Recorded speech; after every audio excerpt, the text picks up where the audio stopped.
seeing it right. Right, right. You know what I mean? I couldn't believe they would do it. You know, and it's like, are they doing it ironically like me and you do? Because me and you could make a fucking shirt and it would be cool. Yeah, right. Because we would be ironically doing a Street Fight Sons of Anarchy shirt. Right. But them doing it is probably because they're like, fucking Sons of Anarchy kicks ass.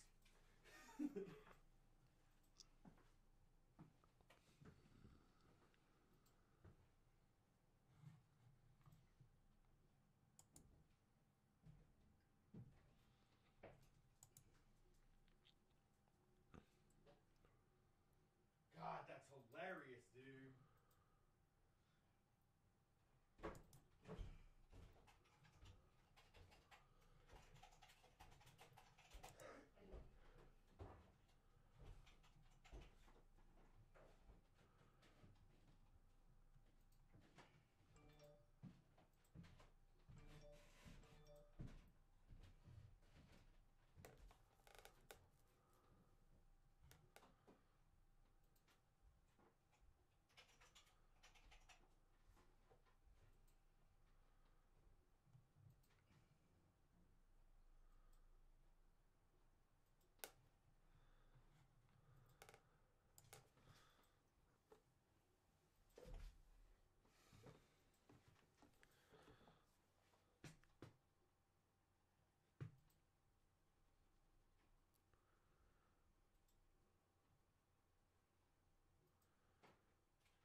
We're about ready to rock as soon as Brian gets down.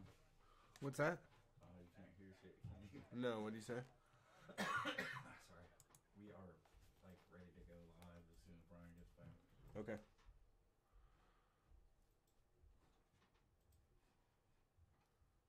Do you want to step outside again? I can real quick, yeah, it wouldn't hurt my feeling. Just because, like Brian said, we're probably going to go straight through. Yeah. That's my guess. I won't be able to use, I mean, do we want to? I mean, I can move it out there by myself. Oh, So that's I'm right true. in the middle of the show, you know what I'm saying? Yeah.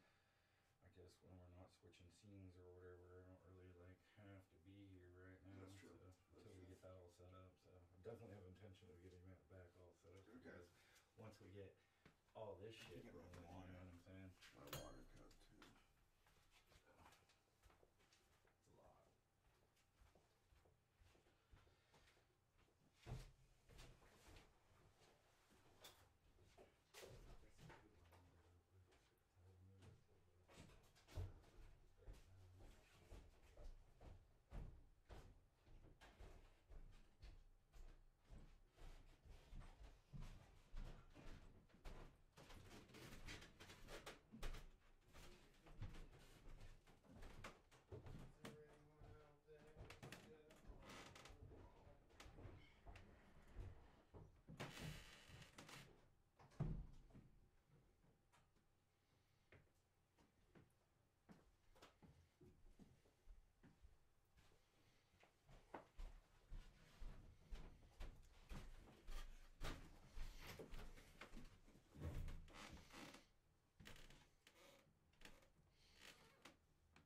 everything digital, you know what I'm saying? The computer handles that, you know? Yeah.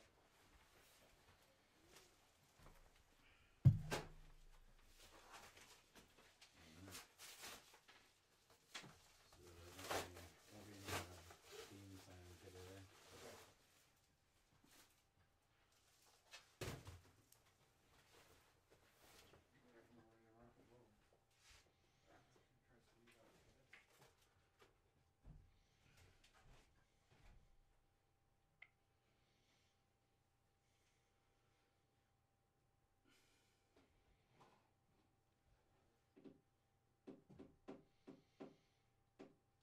Here's to hoping everything goes right. Looks like everything seems good. Is there anyone out there? 'Cause it's getting harder and harder to breathe.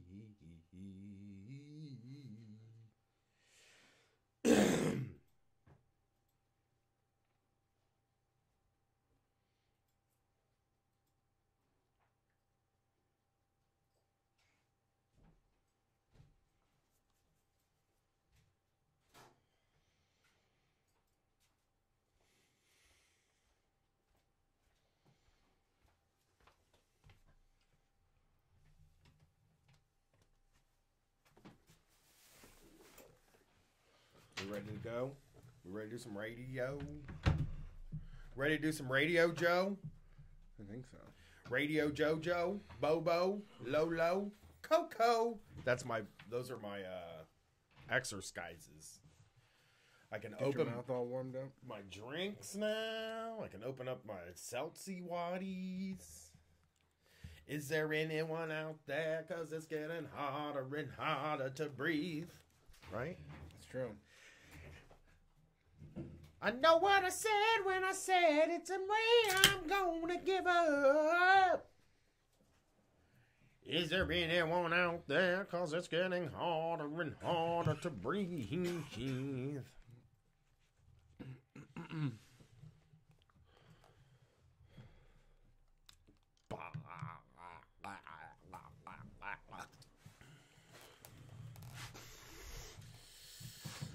guys ready? I'm ready. I'm ready to go live. Live from Columbus, Ohio. It's Sunday night. Can you hear me? Yeah, Alright, can you hear Brian well enough to be in the conversation with him? I think so. Can you hear me good enough to be in a conversation with Yeah, I Mo? can hear you. I should make sure. Am I talking too loud right now? No, not even at a little. Okay. I'm just trying to get in the chat real quick. I would love to pay Scandinavian level taxes. I wouldn't care. All right. Make sure I'm in here. I don't give a fuck about you. Booty, booty, booty. Okay. You are my girlfriend. You're gonna. When I say ready, you're gonna start the chat. Start the whole damn thing up. Yeah. I'll just,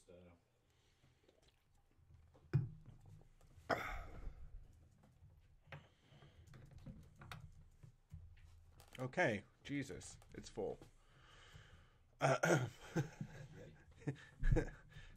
Yeah, I'm ready.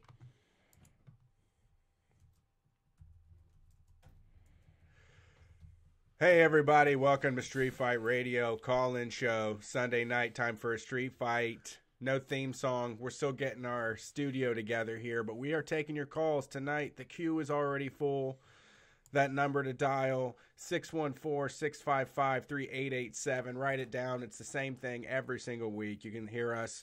Call in. You know, Brian and I have been doing the show for a while now. 8 years now we've been doing Street Fight Radio. We haven't been in the job market. So we need you to call in. Give us your stories about small business tyrants, dare, drugs, the usual stuff, scams, hustling, anything you like. We are taking your calls. My name is Brett Payne. My co-host here is Brian Quinby. We're Street Fight Radio, the #1 anarcho-comedy radio show on any station across the nation. We do it every single week, 2 times a week. This is your call-in show. Like I said, you got 3 hours of calls coming, 9 p.m. to midnight Eastern Standard Time every single Sunday. A little bit earlier. We did the first one last week. I thought the energy was great. I thought the calls were fucking awesome, and ready to get excited and do this again. We'll get some more Midwestern people in, I'm sure, until our Pacific folks find out what's up. How you doing today, Brian? I'm okay. It's been a week. I've had a good week this week, I think. Oh, really? Yeah, I think so. I did. My episode of Citations Needed came out, and everybody was very impressed with me, which made me feel good. Very popular, yes. Then I fucking read a transcript of part of it and saw how many times I said like on it, and now I want to die. I spent the whole rest of the week wanting to die from that. I mean, even the transcript of it was like positive. People were being positive about nobody has been negative about it, but I read it and was like, ugh, what a fucking idiot. That's how we all talk, though. I know. You're a young person. You talk how young people do. Well, I'm not a young. I still talk the same way I did when I was a teenager. You're an ancient teen. Yeah, I You're am still an basically a ancient teen. Yes. I play on the teens team when the whole crew gets together, when the whole family gets together, and we're teens versus adults. I'm always on the teens team. They want me. The teens love me. I've had a terrible week, really trying week. I eventually boiled over on Saturday because my kid and my wife have been sick the whole week. Monday through Friday, they were both home, both sick. And I have just been my life has just been on hold. And then on Thursday, my fucking pipes burst.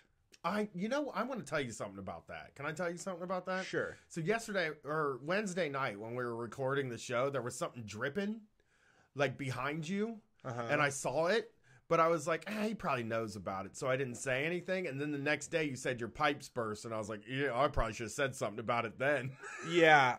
Sometimes, so the basement is kind of wet. Sometimes if it gets too much rain or snow, it will leak. But I get up, I hear this sound. It's just like, water running. There's a puddle in the kitchen floor. And as soon as I open up the cupboard down below, the pipe just fucking fires off. Like the connection just breaks. And I run downstairs. It's fucking raining from the ceiling everywhere. I just woke up. I'm going downstairs to like put hot water on for oatmeal. And then all of a sudden, it's raining from the fucking ceiling, and I'm running around downstairs trying to find how to turn the fucking thing off. Yeah. It was awful. It's like the worst way to wake up I've ever had. I mean, it sounds bad. Like, I've never had that happen. I did open up the, my landlord makes me open my cabinet, so yeah. I did that. Gimmick isn't there, so that it's like warmer. The heater comes in. Yeah. The fucking cool thing is that it's 55 degrees today. Like that, it's nice. Like a very beautiful, nice day after it being -5 a couple days ago. I was pretty tough when it was -5. I was kind of telling people, I was like, I went outside. If I wasn't that bad, whatever. Yeah, it's okay. You survive. Yeah. It was funny when the guys came, the plumbers came over, though, because I was just, like, in awe because I don't do real work anymore. And so I'm like, you guys are, like, out here doing it. But it was funny. The guy opens up the cabinet and looks, and he's like, he looks at his partner, and he goes, it's a shark bite. And then he looks at me, he's like, they got this shark bite crimp set up. That's why the damn thing burst. He's like, we'll replace it and get something better. And I'm like, yeah, man. Fucking shark bites, dude. This is why you don't do shark bite. I tell everybody, get rid of those shark bites. I was like that when I worked for the... You know why people do that stuff? What's that? One of the reasons people do that stuff is so you leave them alone a little bit. Sure. Because like when I was a cable guy, I used to get way in the weeds with the customers. If they were if they were like following me around and stuff, I would just get in the weeds and they would leave me alone. Right. Like it's the easiest way to get somebody off your back to start talking about the inside shit. Yeah. And then they're like, you know what? I don't like, because they really don't care. Like, I don't care what happened to the thing that's broken. Just fix it. Yeah. I don't ever know what to do, because when I was a cable guy, I absolutely fucking hated when people followed me around and talked to me. Like, I was like, just leave me alone. Yeah, I don't do that. No, I'm not in there like, hey, can I turn the wrench a little bit? Or maybe? just even, can I look?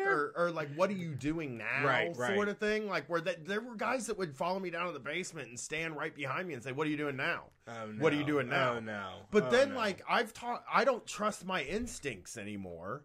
And I think that some people do want you to be actively engaged in the fixing of your thing. So I never know anymore. I just go by how I felt, and I follow people around sometimes. Like, so basically, my general rule is, if somebody comes to my house to fix something and they talk, if they keep talking to me, then I'll follow them around and talk to them and have the time of my life. If they don't talk to me, I'll leave the fucking room and let them do their thing and then come back. Because, like... Yeah, I just say, like, hey, I'm going to be on the computer in the next room. If you need anything, just let me know. I'm going to be on the computer. Yeah. That's the dream customer, man. That is the dream customer. Yeah. It's like ones where it doesn't seem like they're going to have a bunch of questions for you or shit about, like, can I like, if you were like, I need to drill. Like I remember always being like, oh, God, I got to drill here. And I know this guy is going to be all up my shit about drilling. Like, I've never drilled anything. Hey, that's in my life. property. Yeah. yeah. Like, I've never drilled anything in my entire life. He's up in my shit about it. Like, what are you going to do? Drill my house into oblivion? Yeah, I just leave it up to the experts on that stuff. That's something where I don't have the ego to be like, yeah, I can understand this. It's like, you're the expert, take care of it. That's the same thing. My dentist is always like, wow, Brett, you're just so easy. And I'm like, I don't know anything about fucking teeth or gums. No, you do it. You tell me everything, and I just, I trust you. You do a pretty good job. The expert. You're my consultant on my teeth, so I don't have much feedback to give to you. Yeah. Well, it's been a weird week, I guess, just news-wise, a little bit. The centrist people, the Pod Save Americas, your Neera Tandons, your group of those people are pushing back against Medicare for all. We're going to get started with this. I'm going to have to take a belt. It's time, man. We got to talk about these things, man. Menthol tobacco flavored vodka. Get yourself a drink. I think that we can get our cardboard cutout signs with this. Well, they've discontinued it. So no, we can't. This is our vintage bottle of Ivanovich. Oh my god! Menthol tobacco flavored exclusive. vodka. Let me get on the 2 Chainz show, right? Yeah. Most expensive thing you've ever drank. Here we go. It's $15. So if you haven't seen it, the most expensive thing. I'm gonna get it up there for the camera. Sorry, but I'm listening. I saw you going off on them. They're pushing back, and they're saying, what about these people that love their private insurance, which is like, who really? And I posted this, and it got real viral. Like, a couple of, like, celeb accounts retweeted it. Okay. And, like, I mean, look, okay, on the tweet that says, who the fuck are these people that love their private insurance? There's 613 retweets, 5,814 likes, and there's 163 responses to this tweet, Brett. 2 are pro their health insurance. Okay. Which really makes my point for me. Yeah, that pretty much is it. That seems right. I'm sure you could find one person or 2 people. Even they don't like it. No, I know. If they had something else, they would be a lot happier. I'd love to sit next to the person who says they like their insurance during the yearly meeting with the insurance rep that comes to their work and, like, tells them they're raising the premiums and cutting the network down and shit like that. I'd love to see them then. They're just saying it because ideologically they're supposed to not want universal free health care. Right. Who were these people that were they libs or they were? Well, I posted because of the libs. These are conservative. Okay, well, I mean, one of the people told me to go back to Mexico, so I mean that was a conservative. Yeah. But I mean, I saw the libs. I saw the Pod Save America guys be like, not so fast. The goal of universal health care is to just make sure that everybody has health care. And I'm like, yeah, but like we're not even like. That's not the goal we're going for. We're going for everybody has health care and it's free. We're not going for everybody just like has it and is pitch. Yeah. I don't care about that stuff. I want it to be free. My goal is free. Yeah, what's the difference? If you're going to, why go to the trouble of guaranteeing that everybody has money to pay for it when you could just like fucking pay for it? Yeah. And again, I've talked to so many Trump people now that are to the point where after Obamacare, they just feel like, give it to us. Just give us the universal health care because you're making us have it anyway. Yeah. All of our choices suck. So we might as well just have it. I think that seems like the most popular. Weed and universal free health care seem like the 2 most popular things in the world right now, to me. At least. And the Democrats are on both of those things. Just nowhere to be found. Just they're sending out surrogates to say we can't have these things. I really liked the Sherrod Brown one. Oh, I love him. Yeah, where he was like, "What about Medicare for 55?" And well, first he said, "What about Medicare for cops and firefighters?" He did? Yeah, the troops. Is this the guy that runs around in the dumpy suit in Columbus, right? Yes, that's Sherrod Brown. Yeah. He's like always just got out of a shower and his suits don't fucking fit at all. He's running for president and he his has the platform Rand Paul hair. His platform seems to be like Medicare for some people, right, but not all of them. Medicare for some. It's like we can get Medicare for people. Like there's definitely some people we could get Medicare for.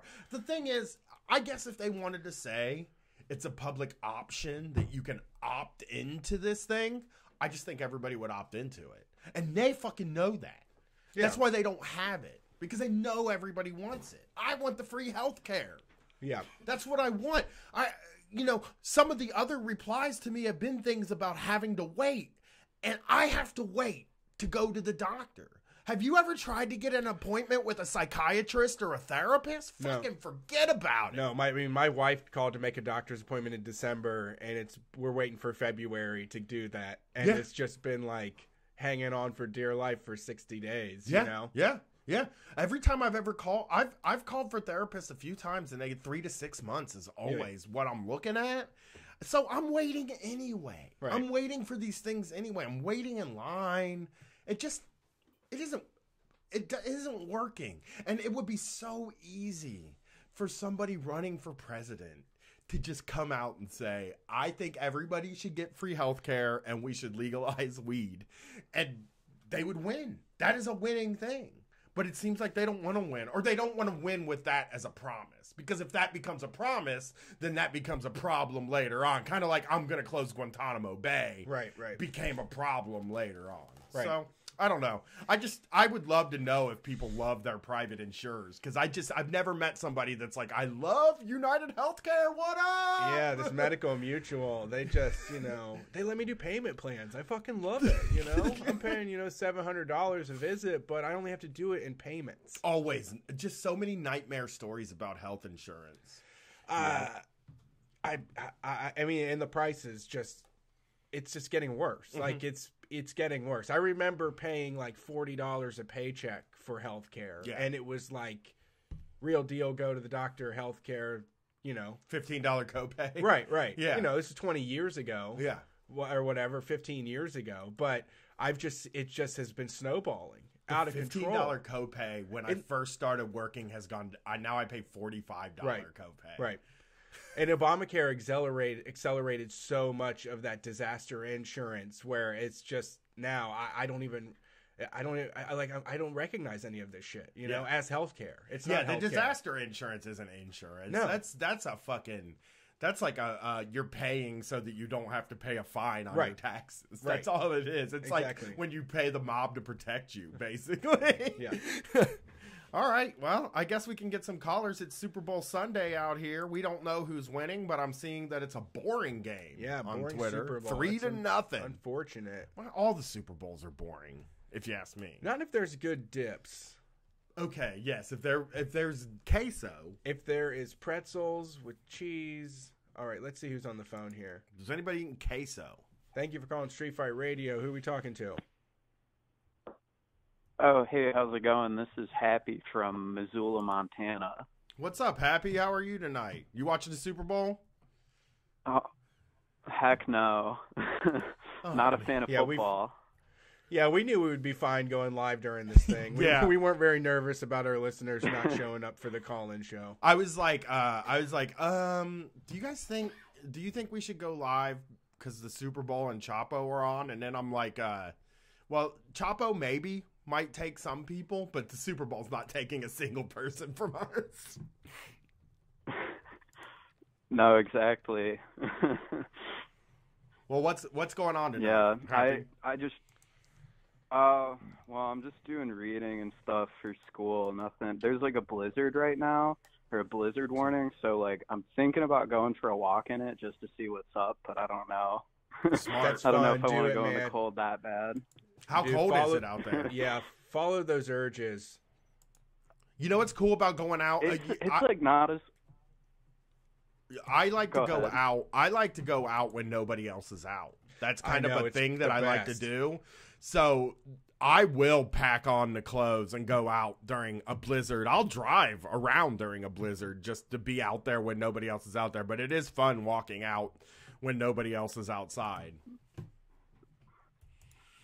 Yeah, honestly, like hearing about you, Brian, and going for all your walks and stuff, I was like, you know what, I'm gonna try this out, and like going for walks is pretty fun. Not gonna lie. It's pretty nice if you have a place to walk. We've gone touring to towns where there weren't really great places to walk. We were in Des Moines, and that was a really hard place to walk because I kind of felt like I got the whole city in 10, 15 minutes. But yeah, I took a pretty long walk today for the first time this year because it's been freezing here, and it was 55 degrees today. So I went out and took a really long walk. I took an 11-mile walk today. Oh dang, that is really long. You got to It's not build them quite up. that cold here. Yeah. It's not very Maybe cold if it's there. It was like summer, I'll do minus. one of those. Was it minus like 50 today or this week? There was that one of the places where it was like minus 50. No, it's like, God, I don't know. It's like -10 with the wind chill, 10 without. So like what it was in the Midwest last week, it's nowhere near as bad. Yeah, So, but it's still pretty cold. it was fucking freezing. It was like there were places where it was like minus 50 wind chill, where people were talking about the moisture in their eyes was freezing up, and they had to keep blinking and shit when they were outside. Oh my God. That's some cool science shit. That's That fun sounds though. You gotta make terrible. the most of it. I do love walking in the middle of a fucking storm like that though. Yeah, it's a It pain just in the feels ass. like an adventure. It feels like when you're a kid again, and just everything feels like an adventure. You know, like there's high stakes and shit. Yeah, blizzards aren't really that bad either. It's the wind and the snow flipping you in the face sucks. Yeah. But like when it's snowing, it's usually not as cold out as when it's not. Like I always find that when it's snowing, it feels a little warmer. Yeah, it's nice. actually than a regular day where it's not snowing. Yeah, we had the unfortunate Yeah, thing of where it's it dumped fun. a whole bunch of water on us and froze, turned into ice, and then it snowed on top of that. So it was just like even dangerous just to leave the fucking house. Yeah. So, Hey, but it's the spirit of adventure, you know. You gotta love Absolutely. the adventure. oh of yeah, it. you're in Montana. You can get in all Yeah. kind of adventures there. There's got to be a ton of. Yeah. You can go get lost in the forest if you want to. Yeah, but there's grizzlies and stuff. Like, I'm afraid of those. There's a lot of, like, animals that are scary here. Like, you know, I'm originally from Ohio, and there's only, like, deer and shit. But, like, here, Oh, grizzly yeah. bears and, like, moose and black bear. Black bears aren't really that bad. But, like, yeah, there's cougars, like, mountain lions and stuff. Lots I don't of, want to be near lots no of black mountain bear. beasts out here. I don't think they'd fuck with you. No. I would go out in the I woods. don't No, wanna be they near don't one. really. Yeah, none of them are gonna fuck with you, dude. Why would they want to eat you? Why would I want to be near them? Because they're cute as No. hell. Have you ever seen a black Don't bear? need that. I seen them. Oh, cute. They're They like big dogs. trip all over stuff and eat honey out of the thing. Yeah. They Walk get around. a trash can stuck on their head, Yeah. gobbling up McDonald's, you know. Yeah, they're leftovers. hilarious. Oh, they love the hilarious. trash. They love eating trash. I know. Every time we've ever stayed at like a cabin, they're like, "Don't put trash outside," because in Ohio they're like the raccoons will eat it. And it's like, okay, Well, down in Kentucky, they had cages for trash. cowards. They don't want to feed the animals our trash. No. The animals love trash. Feed them trash. Yeah, Go it's dump your nature. trash for the animals. Well, Happy, you got anything else? Oh, you get the. Sorry. I guess I was listening to, a couple weeks ago you were talking about like the bad meals that you've eaten before. Like, you remember that? Like, Hell yeah, I do. you know, Some, I don't really. SpaghettiOs in a wok with sus- vegetables. Can I tell you something? You and Happy something real quick that I just saw earlier. What? This woman was talking about how she has like high class taste, but like a low class budget. Okay. And she was like, one day when I was homesick from school, I made this, and here's my recipe. Who is this? It's just a woman on. Okay. I saw a video Okay, on okay. Twitter of a woman. She's like, I got this recipe. So she's making tuna salad. She opens the tuna out of the can. She dumps it in the thing. She takes some Hellman's mayonnaise. She dumps it into the thing, and she's stirring it up. And then she's like, now for the secret ingredient. She dumps like a 1/4 cup of fruit punch in it, and then stirs it up. And then she eats it. She puts it on a sandwich, and then dips the sandwich on white bread into fruit punch and eats it. And it is one of the most vile things I've seen in a while, I think. Oh my god! Yeah. See, that's why we need more restrictions on the internet. That's not high class, though, right? She said, No. I got high class taste, and it's like, well, just because it's complicated doesn't make it high class. Yeah, I was thinking something like, you know, putting truffle oil on like a grilled cheese, like a Wonder Bread grilled cheese or something. I was not. Fruit punch seems like further down in the dirt. Like Yeah. that seems even lower than low class. I thought it was kind of gross. That is weird. Yeah. Love that sweet fish. Love That that sounds fruity super sweet nasty. fish. It's Yeah. like, I mean, yeah. fruit punch is fucking gross. No, stop that talk. Yes. Come on. It's great. Once you're past 15, fruit punch isn't good anymore. Oh, it's just so refreshing. And It's you not smack your lips any when you're of that. done. It's none of that. It's sugar water. It's good. It's like Kool-Aid. It's not bad. So did you have one? Did you have a gross meal, Happy? Yeah, Brian just one up you. I can't imagine you do, beat but that. it's like I have like I have desperation munchies sometimes. So like getting fucked up and like you really are trying to find something to satisfy the munchies and like peanut butter and this cereal one sandwiches. time.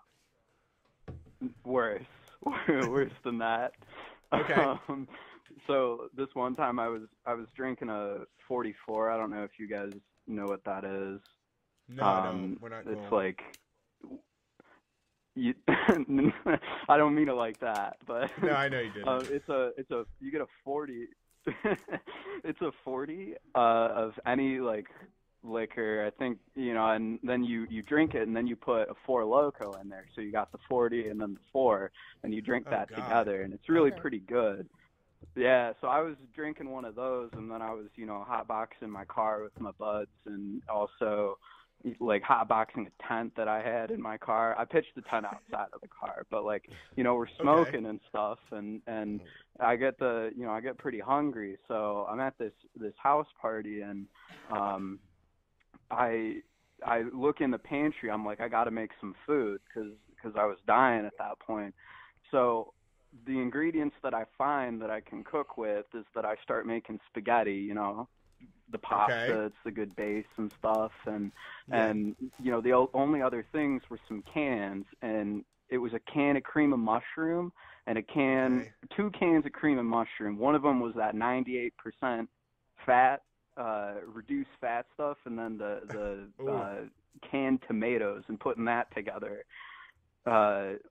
And it was pretty vile, but it tasted good. Like when you're that high, it tastes all right. Yeah, that sounds like a dish white people would bring to Thanksgiving or something like that. Really, they love to take a cream of does. mushroom soup and put it with something. They don't want to cook. They want to avoid I know. cooking. I And know. that was like I always talk about my vegetarian meal, which my girlfriend at the time came up with, was beef stroganoff, and that was just egg noodles with cream of mushroom soup and fake meatballs. And it's just, I don't want to ever go back to eating that. You should take that to the next potluck at work. Yeah, Happy. You see should how it just works. make it and see what people think of it. It's like, oh, it's the thing I came up with, and then just take it and see what happens. I feel like that's a good experiment to do. And then the Last next time I time you went to a potluck, I just brought a bag of Sour Patch Kids, so that might be a one-up from that. Well, thanks for calling, Happy. We're gonna get some of these Yeah. callers on. All right, I'm Oh, gonna go people walk in the the chat blizzard, want us so to maybe be I'll to- talk to y'all soon. People in Enjoy. the chat want us to be back together again, but they don't understand that we hated being together like that. What? It said put the boys together again when we were sitting on Oh, the other side side by of the table. side. Let me tell y'all something. First of all, the mics were fucked. when we did that. That Yeah. was the problem with the mic, number one. Number two, I like having my own area. Number three, I like looking at Brett in the face when I talk to him. Brian has a problem of staring at the monitor instead of. Yeah, it's much easier to look at Brett than it is to be facing the monitor. So the boys are going to be apart, and then eventually we'll get us back together again somehow when we find some space. Who we got on a call? Let's see. Let's get some calls. I like Let's that get this idea call though. going. Like, have you seen those chill out tent things that they try to Silicon Valley tries to sell, like a one person Oh, yeah. little cabin that you like zip yourself into? So Duct tape the insides of it and then smoke a fucking joint on the inside of it. Yeah. But keep it in like the trunk of your car. Like he was saying, he pitched a tent to smoke in. Well, I think even just you don't have to really seal it all. It's called the for hot it box. to be a hot box. Yeah, you can yeah. go in a tent. Like not enough is going to escape that. There's not an like We could sell them with cases of Ivanovich menthol tobacco. Sure, You'd we get could, like we could. trade in UPCs to get a hot box. Well, the tent would be you don't need to do anything to the tent. You could get one of those things people get to watch the Little League games in without being affected by the weather and smoke a joint in that. Have you ever seen those? Yeah, but they're I like think- those fold out chairs with a tent With the around cover- them, and you cover can just over sit it. in there and smoke a joint. Yeah. Much easier to set up, and it's just a single person thing, and you can hotbox one. Yeah. Call it the joint tent. We I'm could make just- $1 zillion off that. Yeah. All right. Let's see who's on the phone next here. Thanks for calling Street Fight Radio. Who are we talking to? Hey, is Howdy. it me? It is. Oh shit. What's up? This is John from San Diego. What's up, John? How are you tonight? I'm good. Just kind of hanging out drawing. All I right. actually just ended up drawing a new logo for you guys that you're definitely not going to use. Okay. Okay. Well, what's going on tonight, John? I finally ran out of weed Oh no. because I've been buying these like the same, just the wax cartridges, and Uh-huh. I got like 6 at a time, and then I finally ran out. But I don't need more money to get more, so now I'm gonna have to go through the withdrawals for it, which will Is be there- interesting. Is there like you don't have any left in any of the cartridges? Nah, I'd even like I had broken a couple, and I'd like put them in a weird little plastic tray and left them in the freezer for a while to like, this will be a nice present for me when I remember to do this, to like get it and put it back in a new cartridge. And I've already Uh-huh. even smoked that. I had a So I it's had just a like, I had a fucking issue this week where I had this really great cartridge I bought when I was in California of Jack Herrera strain, which is one that I was really excited to try. And when I hooked it up to my battery, it made the battery flash. So I went online and started looking into why that happens. I tried to fix it and the glass broke. And I stabbed myself in the hand and got fucking the oil all over the place and was really depressed about the whole thing. Jeez, Yeah. that sucks. I thought I could fix it because what it is, those fucking why can't those cartridges, why can't 100% of those cartridges work? I don't Why know. do they have so many defects? Like whenever I went to buy yeah, one, I've had a few break. yeah. Like how can they have that many defective ones? That it seems like I don't have that happen with any other thing that I buy where every sixth one doesn't work. Yeah, I've never had one that doesn't work. I've had Right. more than one that doesn't work. I've had a few that you plug it onto the thing and it just starts flashing because it's not making a connection. And I watched a guy in a Deadpool What I- shirt explain how to fix them. Yeah, I've had a few of them do the flashing thing, and what I found works is if you like unscrew it a little bit to let airflow come back in, usually you can like just pull some out and it'll hit the connector on the battery. Yeah, that's what they were saying. They were saying that there's like a cord that runs through the heating element in the cartridge that sometimes is a little Yeah. too short and it doesn't make the connection to the battery. And you just have to pull it in. You just have to get it and then tie a little extra cord to it and pull it down and it'll work. But I couldn't get the cartridge open without, I like was trying to get it open. I tried it with a fucking wrench. Well, I tried it with my hands, but it just Wow. wasn't turning. And then I tried it with a wrench. And the funny Really? thing is, like, I had the wrench on the metal piece and I had my hands on the glass piece, and my hand just went through the glass. Like, my hand broke the glass, not the Ooh. wrench. I was holding on to it too tight with my hand. Yeah. That hurt. That sucked. I was like bleeding all over. Before I came over here to do the show on Wednesday, I had blood all over my hand and like fucking oil, and it was all sticky, and I was just a goddamn mess. Damn. Yeah. And I didn't even complain about it until No. today. What are you going to do? You going to pawn something, maybe? Get some weed? I do have an Xbox I could sell. How much? What kind of Xbox, though? What kind of Xbox? It's not the new nice Xbox One. It's like the first one that's just like normal. Okay, but So I'm so- probably not going to get more than like 75. do you play it That's still ever? something. Do you play it ever? No, absolutely not. You should do that. I would Yeah, say. that's only going to lose value. Yeah. I know. I mean, what do you really look? This is what I think about with these game systems. It's like, so Xbox One and PlayStation 4, you probably got another year left in that thing, and then you're gonna have to get the next thing Yeah. anyway. And the Xbox One has probably outlived its usefulness. But you're right. You're looking at $35 unless you have some games and some peripherals. You might be able to get $50. And the saddest thing about this is that you just said you're going to get $35 for it, which means you're going to get $25 for it. It's always, yeah, it's probably. always and then an, they're going to sell it for like 125. right. It's always an overestimation. You will never go in and have them meet the number that you have in your mind. I remember I came in with a Wii, and it was less than a year after the Wii came out, and I had a bunch of games, and I had both controllers. I had everything for the Wii, and I was like, yeah, I'll probably get $100 for it, $75. Like, it'll be $75. I was Yeah. like, come on, you can give me $100. Right. You know? Yeah, they're making all their money. Well, I hope you get a hold of some weed. You could sell the Xbox and get weed. And if you never played the Xbox, then the weed will definitely bring you joy more than an That's Xbox true. that's just sitting there is going to. Or hey, sit down and play some Xbox. See how Yeah, that that treats too. you. Yeah, do Maybe- that instead of drugs. Maybe sit down and Just play. get high on life. Let's try this. When you hang up with us, turn on the Xbox, try to play a game. If it doesn't work out, load it up in a box, take it to the GameStop, and go get yourself a weed. Go get yourself an eighth of weed. Honestly, you should put it on eBay. That's really the best way to do it. Takes forever, dude. Not That's really. for a fucking You can do it- savvy investor. You can do it on your app, on an app now. Right, but the money won't get to him tonight. Right. That's what we're trying to get We're trying to get him weed today, not weed a week. And Facebook Marketplace for a little bit higher than GameStop. Just go call up GameStop, see what they'll give you, and then put it on Facebook Marketplace plus $25. I bet you get a hit. I'm gonna Ooh, tell that's you, a good man, idea.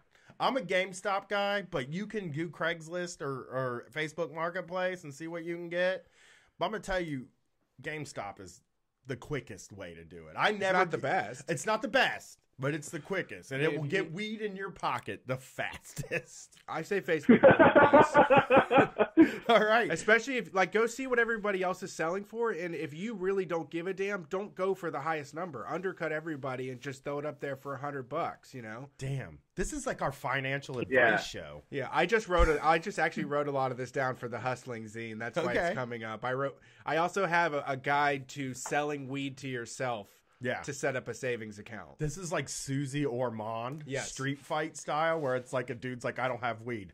Do you have an Xbox? Do you have a guitar? Maybe. Like a guitar is the thing. That a guitar will get you an 8. Like Yeah. all the time. You gotta hang on. Guitar is you gotta be I really do have desperate 2 to sell guitars it. though.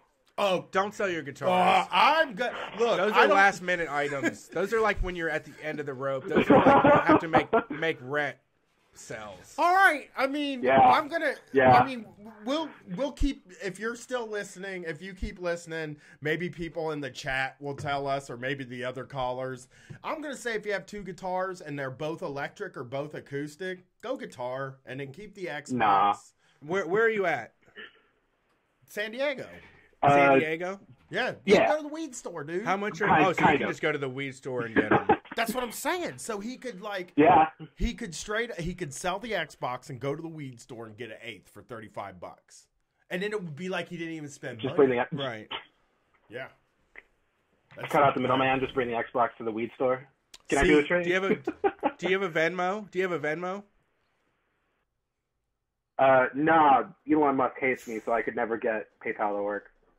Oh, that no, you sucks. should have got a Venmo. Yeah, I could have got you your weed right now. Who's gonna get you weed? You got a Venmo. You could have won our sweepstakes. right. I'm saying I need weed. Oh no! Pull that. Yeah, friend in need. Friend with what? What? I'm sorry, I fucked it up. A friend with friend weed in is need a friend indeed. Yeah. Yeah. True. All right, buddy. We'll talk to you later. We got to get these rest of these All right. calls in. But sell that Xbox. I think you sell All the right. Xbox, you got some weed. All right. Yeah. So, The chat. All right. Thank you. The chat hasn't popped in yet to say whether he should sell the guitars or the Xbox. Guitar is a last ditch effort, but you can usually get $50 out of a guitar. Is the way I think of it. I mean, you should be getting more than. I mean, it just depends how much you paid for Dude, it. the pawn shop is just. Look, you go to the pawn shop and you take a loss. That's just the way it is. If you're trying to get something fast, then you're going to take a loss every time. Yeah, but I think that Guitar Center pays better. Yeah. So I've only sold one guitar in my life, and I shopped it around, and they paid better than the pawn shop. I never sold a guitar. I only had one guitar, and I gave it to my brother-in-law. I financed a guitar, didn't make the fucking payments, got Why'd like you- $3,000 worth of debt, and then sold it for like $500. I mean, you with a guitar is weird to me because you don't seem like the type of dude that would have ever been into being in a band. Really? Because I wanted to be in a band. You can tell I wanted to be in a band because of who I am. I've had dozens of people throughout my life tell me that they always thought that I was in a band. Yeah, Like, just I say didn't like know. straight up like, why aren't you in a band? Okay, looking at you, yes, you look like you could be in a band. But once I knew you for 3 days. I knew you weren't a band guy. You're just not a band guy. You don't seem like a band guy. You don't have any of the band guy I'm a lone wolf. characteristics. You are a lone wolf, or you're a team. You're a team guy. But I have played instruments before. what instrument? Well, The nerd trombone ones, yeah, in like school. yeah, geek instruments, of course. Yeah, well, unless you play ska music, right? Yeah, Those geek guys aren't instruments. geeks. Oh no, They go fight in the streets with like big boots on. Those and guys are shit. freaking cool, man. Yeah. No, you never struck me as like a guy that wanted to be a guitar player or Yeah, like well, a I singer. definitely took a lot of denial to break through, but I definitely had aspirations for everybody to be looking at me while I do something. Sure, that's me too. But I thought the funny thing about me is that like I wanted to be in a band because I just thought it was cooler than comedy. Like I wanted to be in a band because I thought being in a band is the coolest thing that you can be. That was why I wanted to be a musician. Right. Someone in the chat is saying Brian's audio is wonky again. Oh no. Okay, well, We'll see. we'll see. Is it sounding wonky to you, Jason? Uh-oh. Interesting. Well, let's see who's on the line here next. Okay. See what they say. What a bummer. Thank you for calling. Wait, come on, dog. Do it. Thank you for calling Street Fight Radio. Who are we Hey, talking wait. to? Whoa. Hello? Hey, is that me? This is you. What's Yeah. up? Hey, is Welcome. that me? It Yeah, is. it's you. Hi. This is Ava. Hi, Ava. Hi from the polar vortex. Yeah, we're surviving out here. Well, okay. Yeah, it's great. I'm in Wisconsin, so today it was normal temperature, but for the last 4 days it's been like -50, and they're like, don't go outside, your skin will freeze. If you're outside for more than 40 minutes, you'll die horribly. So of Nope. course my car died, and then I had to walk to work. It was awesome. Oh, no. Ugh. Well, you persevere. You're a through survivor. Were you adversity. dressed Yeah. for the weather? Yeah, I mean, are you? How old? Kinda, are you yeah. out there in chucks or something? No, I had my Okay. docs, and I had Those aren't knee-sling winter pants boots. and stuff. I was fine. Doc Martens are not winter boots. I gotta say. I mean, they do. Okay, yeah, but they're non-slip. So, like, I didn't Okay. fall down. This is important. That's good. That is good. Okay. And you couldn't call off work at all during the polar vortex? Like they made you come in? Do you do something that makes it so it's necessary that you're there? No, I work in a call center, but we're like really short-staffed to the point where everybody's been like, if I call in, it just makes everybody else's life really hard. And I don't know, my bosses are assholes, but my coworkers are really nice, so I didn't want to do that. It's funny. I was just thinking about this the other day as I was driving my wife to work on Friday, like right after a snowstorm, about how like, so in Ohio, we do these snow emergencies.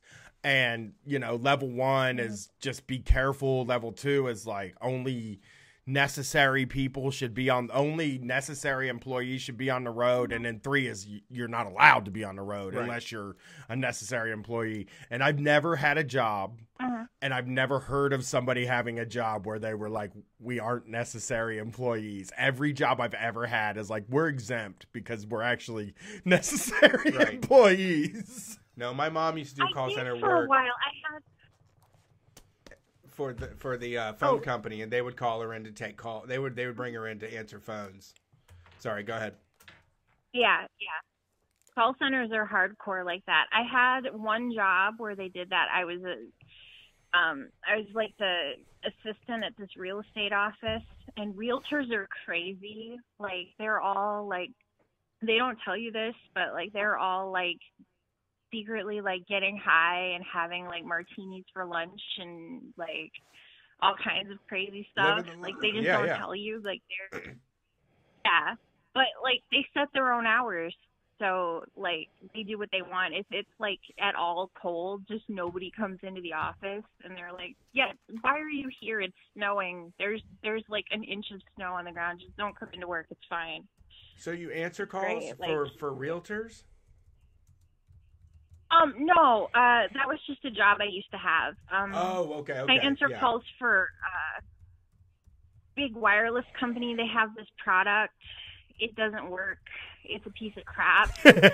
Like, it in no way works, and nobody should buy it. Like, if they sell it to old people, like, they convince them that it's a good thing and that it'll make them safe. Or, like, parents, they'll tell parents, like, hey, your kid's going to drive, and it scares the shit out of you. Buy this thing so you can stalk them, but it doesn't work. You want to hear, like, what I did, actually, when I was working at a call center. I did technical support on this thing called Internet Call Waiting that they sold to old people that was basically a box that would come up if somebody called you and tell you what the phone number is and either let you log off the internet or stay logged on. Cool. That shit never worked for anybody. It was the worst product in the fucking world. And you would just sit there and try to talk these old people through trying to fix this thing that was completely unnecessary. Nobody needs to get a hold of you that bad. But, oh, my God, it was horrible. No. Yeah, it's basically that, but not cool and retro. Like, maybe in 20 years it'll be retro. Like when so so you're doing the tracking software that they put in cars for their teens? Is that what you said? Like this thing. Yeah, it's like this thing, and they plug it into the car.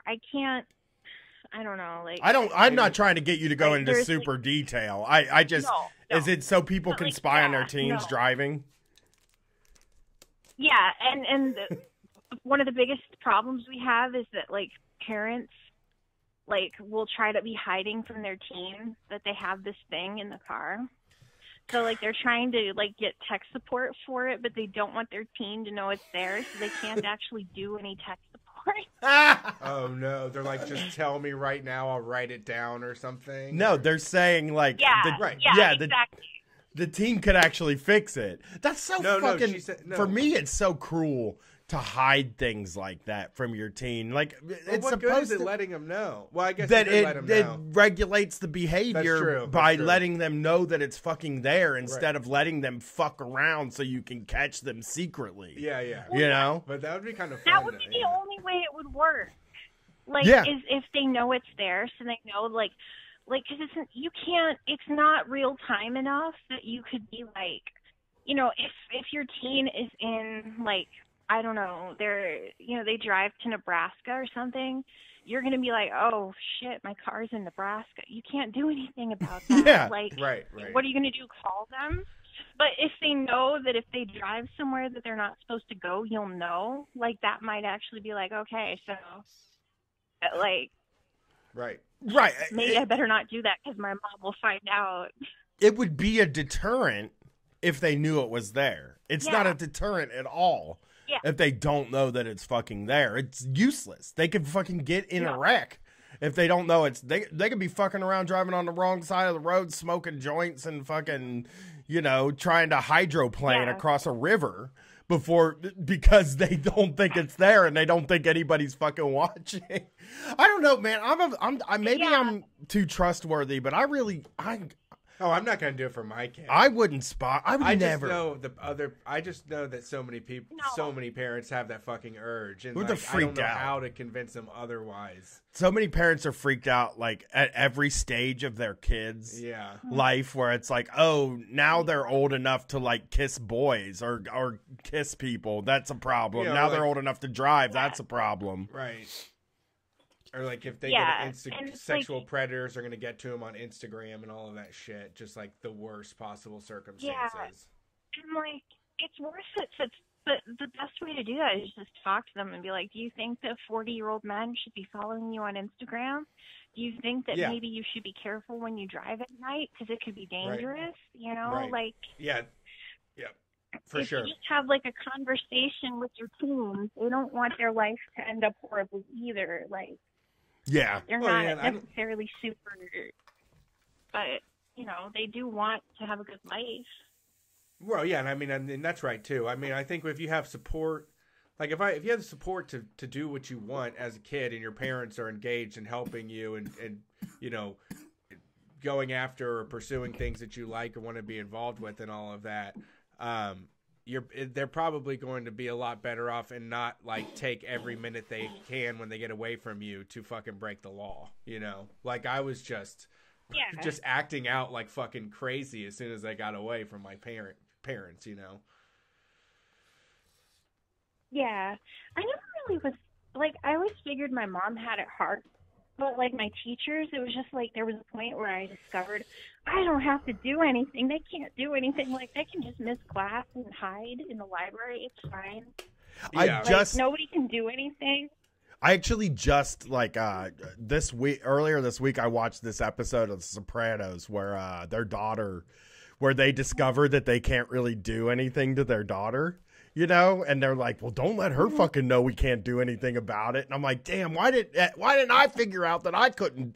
Like, because I thought everybody could just do something and ruin your life. And it's like, damn, if I would have known they couldn't ruin my life, I'd have been so much fucking worse. Yeah. Until you have a boss, nobody can do shit to you. If you have a boss or a landlord, nobody, like, people can, like, hate you, and you can be like, what are you going to do about it, Barbara? You're going to yell at me? I don't care. Yeah. Who cares? Hey, Barbara. I like that. What are you going to do about it, Barbara? Can't do shit.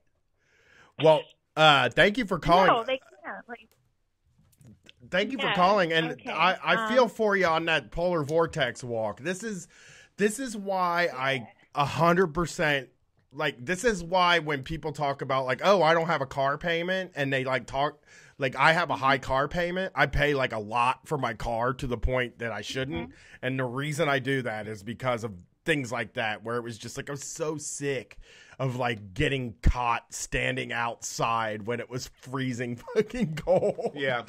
But I understand if you can't get a car payment, or if you had a car that actually worked. Yeah, I mean, I don't know. There's I'm sorry. I always try to if you got the right gear, you can tackle it. I don't mind being out there if I'm prepared. Yeah. I was lucky enough to get gifted a North Face jacket when I was riding my bike outside during this shit by my brother-in-law when he was cleaning out some apartments. So that made it easier to do my riding during the winter and stuff. But I don't know. It's challenging.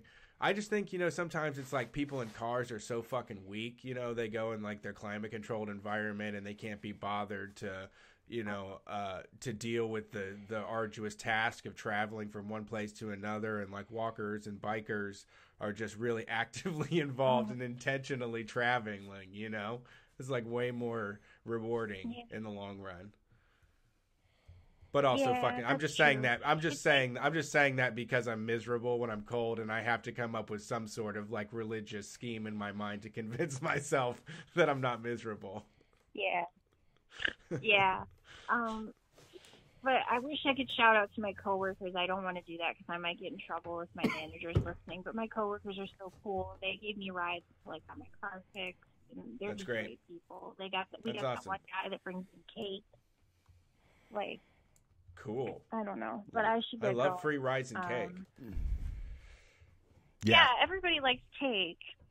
Yeah. My daughter does not like she cake. doesn't. I'm really bothered by it. I'm really it bothers annoyed me by too. it. When she says it out loud, I'm just like, should I shove her down? Is that appropriate? Is her dad's job to do that? Yeah. Yeah. Or to like smash cake in her face? She probably has a very good reason, though. She's probably got like a super well thought out explanation for why she doesn't like cake. Oh, she's horrible. It's affectation. Yeah, she just does it because she knows I like cake. It ruins it ruins so many things because I'm always like, we should have a cake, but I can't ever now we make got people one. in the chat saying cake sucks. Oh, God. Just stop it. Well, thank you for calling and igniting the cake controversy now we have. Yeah, even if people don't like cake, I hope they have a great night. Oh, yeah. What's I love cake. God damn it.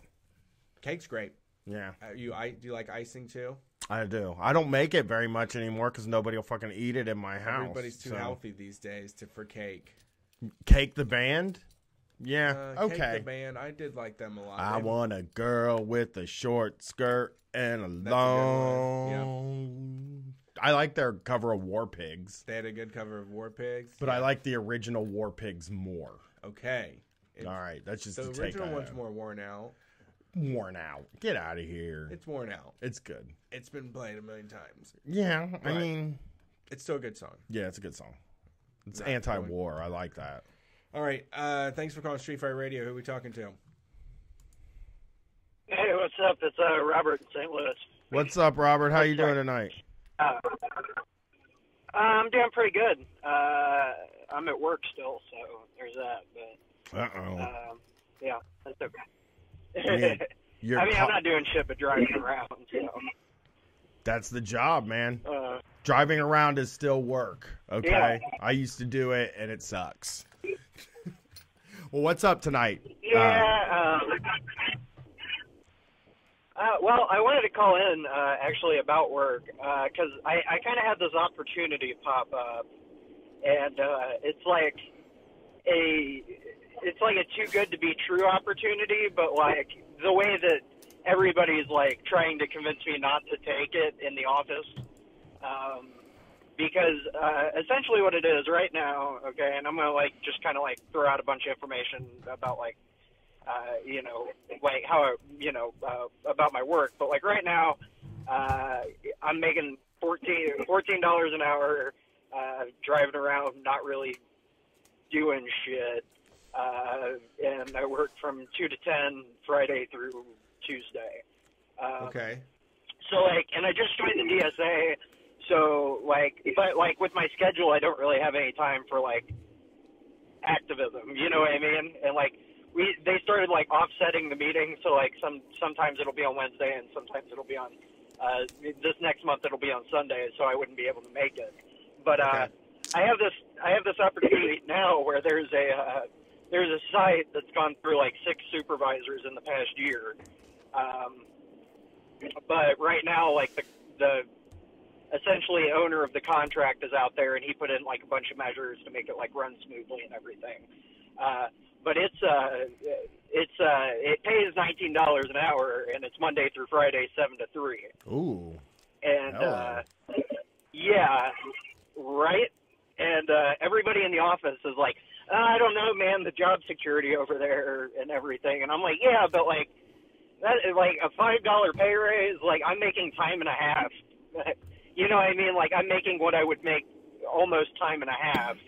Hell yeah. Just working a 40-hour schedule. Like, I can live off of a 40-hour schedule instead of having to do fucking 60 hours a week to get that overtime pay, you know? Yeah. And my brother, he works logistics at a hospital, and apparently he works in the building, which I didn't know, but, like, I was out there, like, kind of doing, like, some half-training shit, and, like, he stumbled off the elevator, and I was like, oh, shit. And, yeah, and then I had a friend of mine also get hired at that building, so, like, I would be, like, her supervisor and everything. And, like, I can't find a reason not to do it. What's the job? I mean, you know.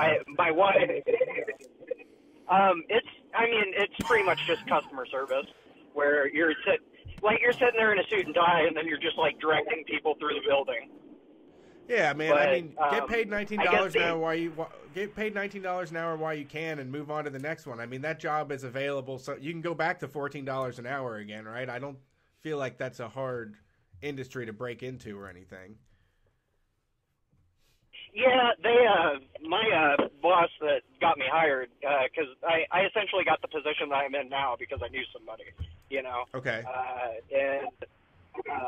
He was like, he made a joke where he's like, oh, you won't be able to come back in here if you do that.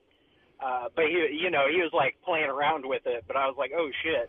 But like, I've also known the guy like my entire life. Like he's he's known me since I was like born. Like he was like in the room when I was born. So like, I don't think that, if he's like that high up in the company that he's just going to let me like go without a paycheck. Like he's just going to be like, oh yeah, this, guy that I've watched grow up, is, I'm going to put him out on the street. So, like, I don't know. Like, it seems like the position that I'm in, like, I'm in, like, a very good, like, it's a very good opportunity. You know what I mean? Yeah, I would go for, $14 an hour isn't, like, an insurmountable amount of money that it won't be out there again for you. But, like, I always go for more money. It's like, but I'm not a security guy. Obviously, I'm not a guy that's like values job security, if I'm doing this. But I think like the reason we work is for money.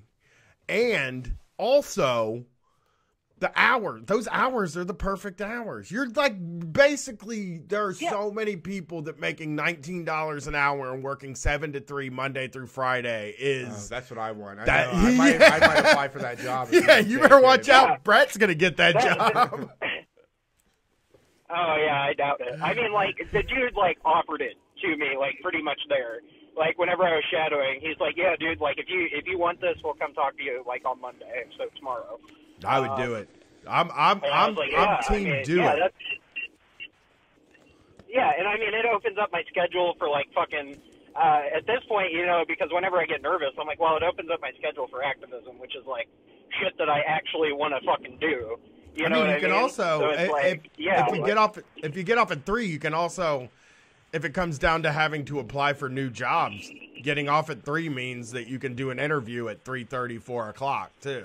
I mean, it's a win all the way around. Exactly. And then if that dude is like, I won't hire you back, fuck him.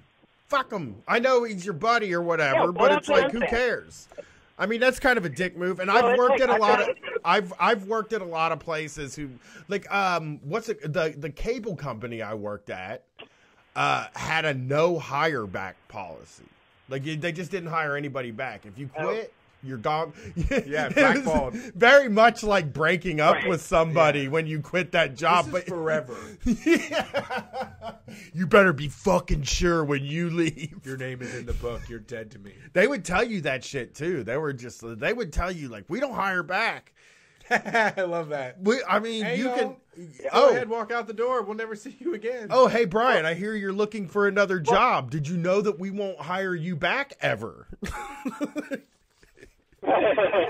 It's like, yeah, that's the point. Well, whenever I got out of the Navy, right, like I went on unemployment, and I was still like in a weird spot where, like, I hadn't really like had a civilian job yet, and like I wasn't like really like aware of like the differences between the two. But like I went on unemployment for like 3 weeks, And the whole time I was just like nervous, like, oh shit, I should have a job. But like looking back on it, I'm like, fuck, man, I should have been on unemployment like the whole 6 months. Everybody would have allowed me to be on fucking unemployment. I always think that too, man. I turned down unemployment once too. I was like, they were like, you can go on unemployment, and I went and found a job that day. And I'm like, somebody offered to pay me to sit around for fucking 6 months, and I just went like, no, I gotta get a job. I just sat around and smoked weed and fucking played Xbox for fucking 3 weeks. Yeah. And like the whole time, it's like this country has like such a thing about making you feel bad about like wasting your time or not doing anything. And it's like no, like you have to fucking decompress. It's like I didn't decompress for 5 years, and then like the opportunity that I have to fucking decompress, I immediately like throw it out. And it's like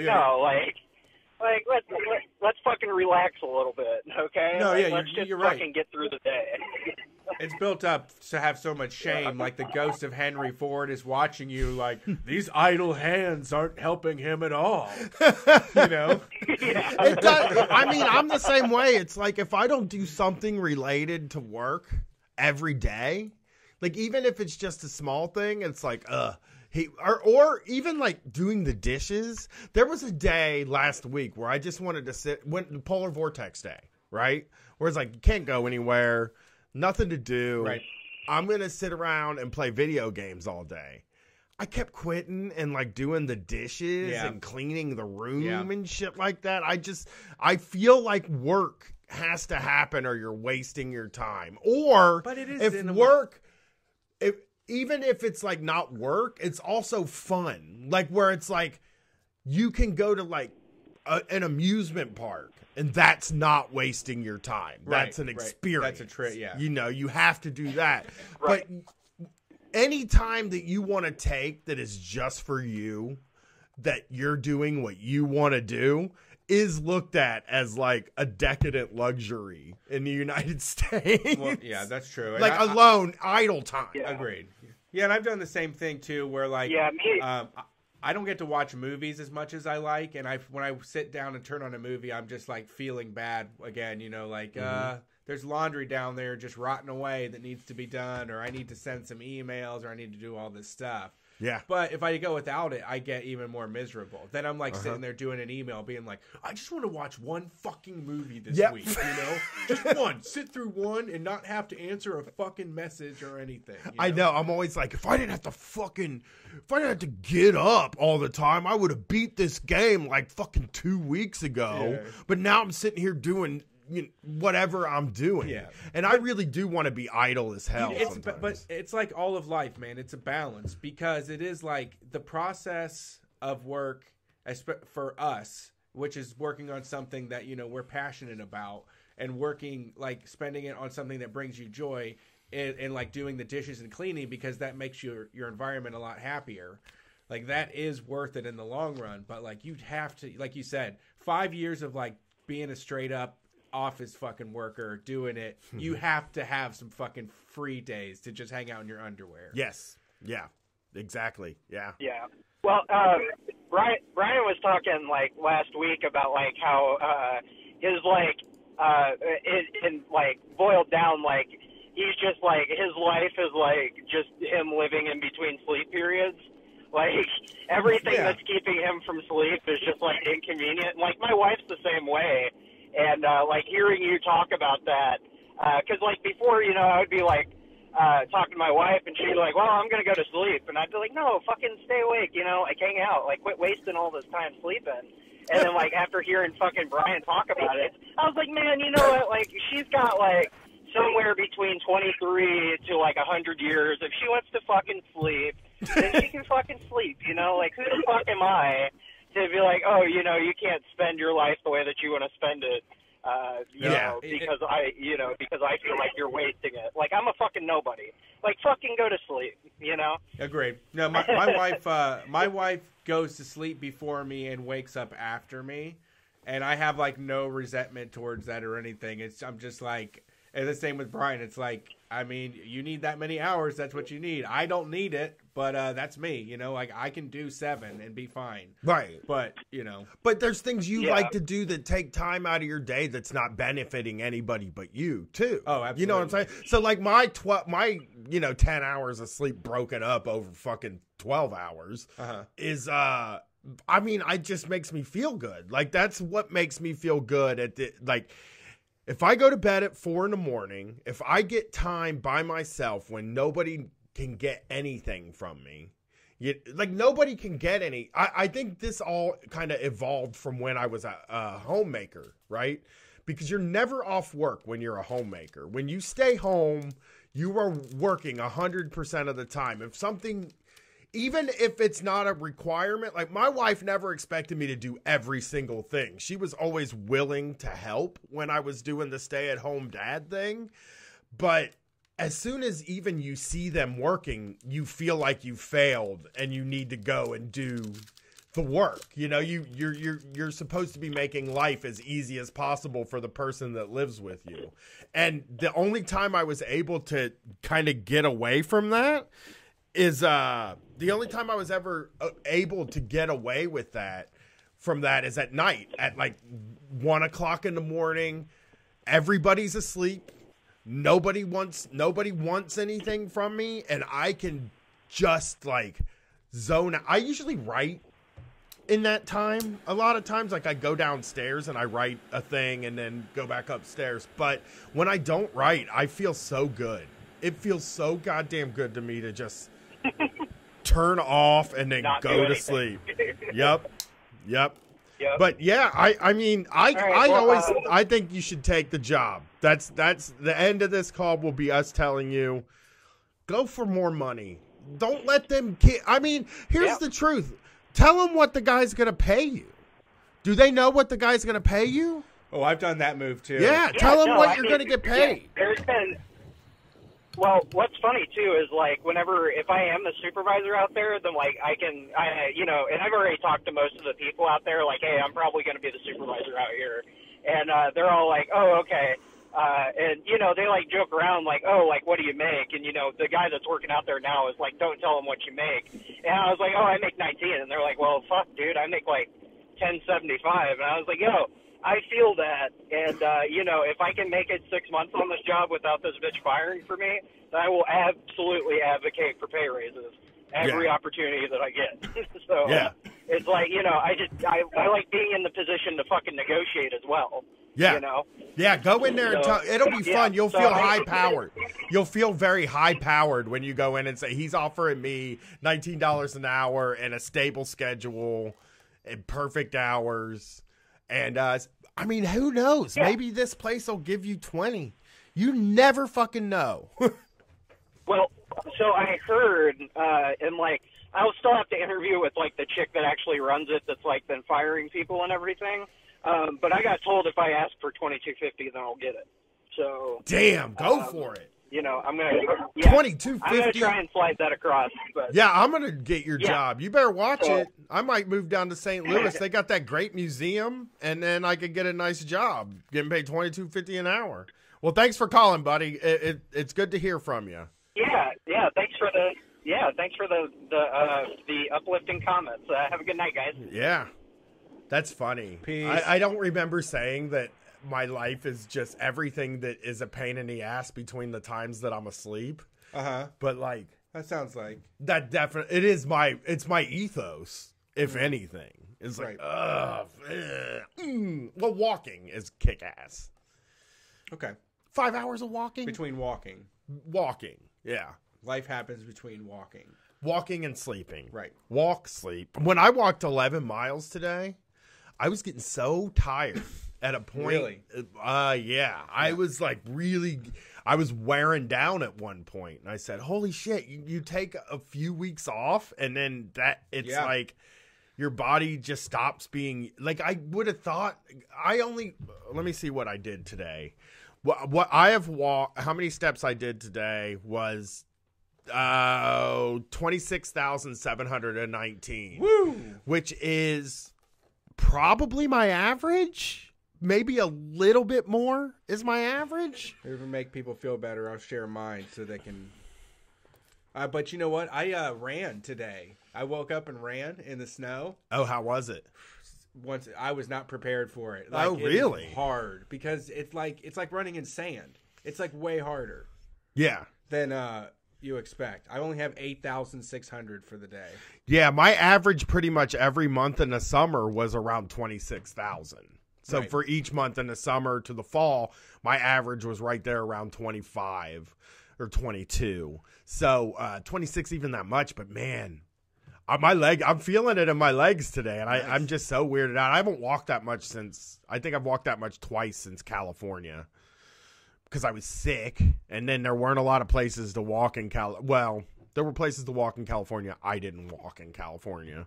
So Yeah, I didn't get much done. I got some, but we didn't get much. I feel so powerful now, though. Okay. Like, I made it through that sickness. Yeah, you survivor. There was a point where I didn't think I was going to make it through that Ooh, sickness. Really? Where I was like, I You think I'm load just going to yourself. be sick for the entire rest of my life. Oh yeah, no doubt.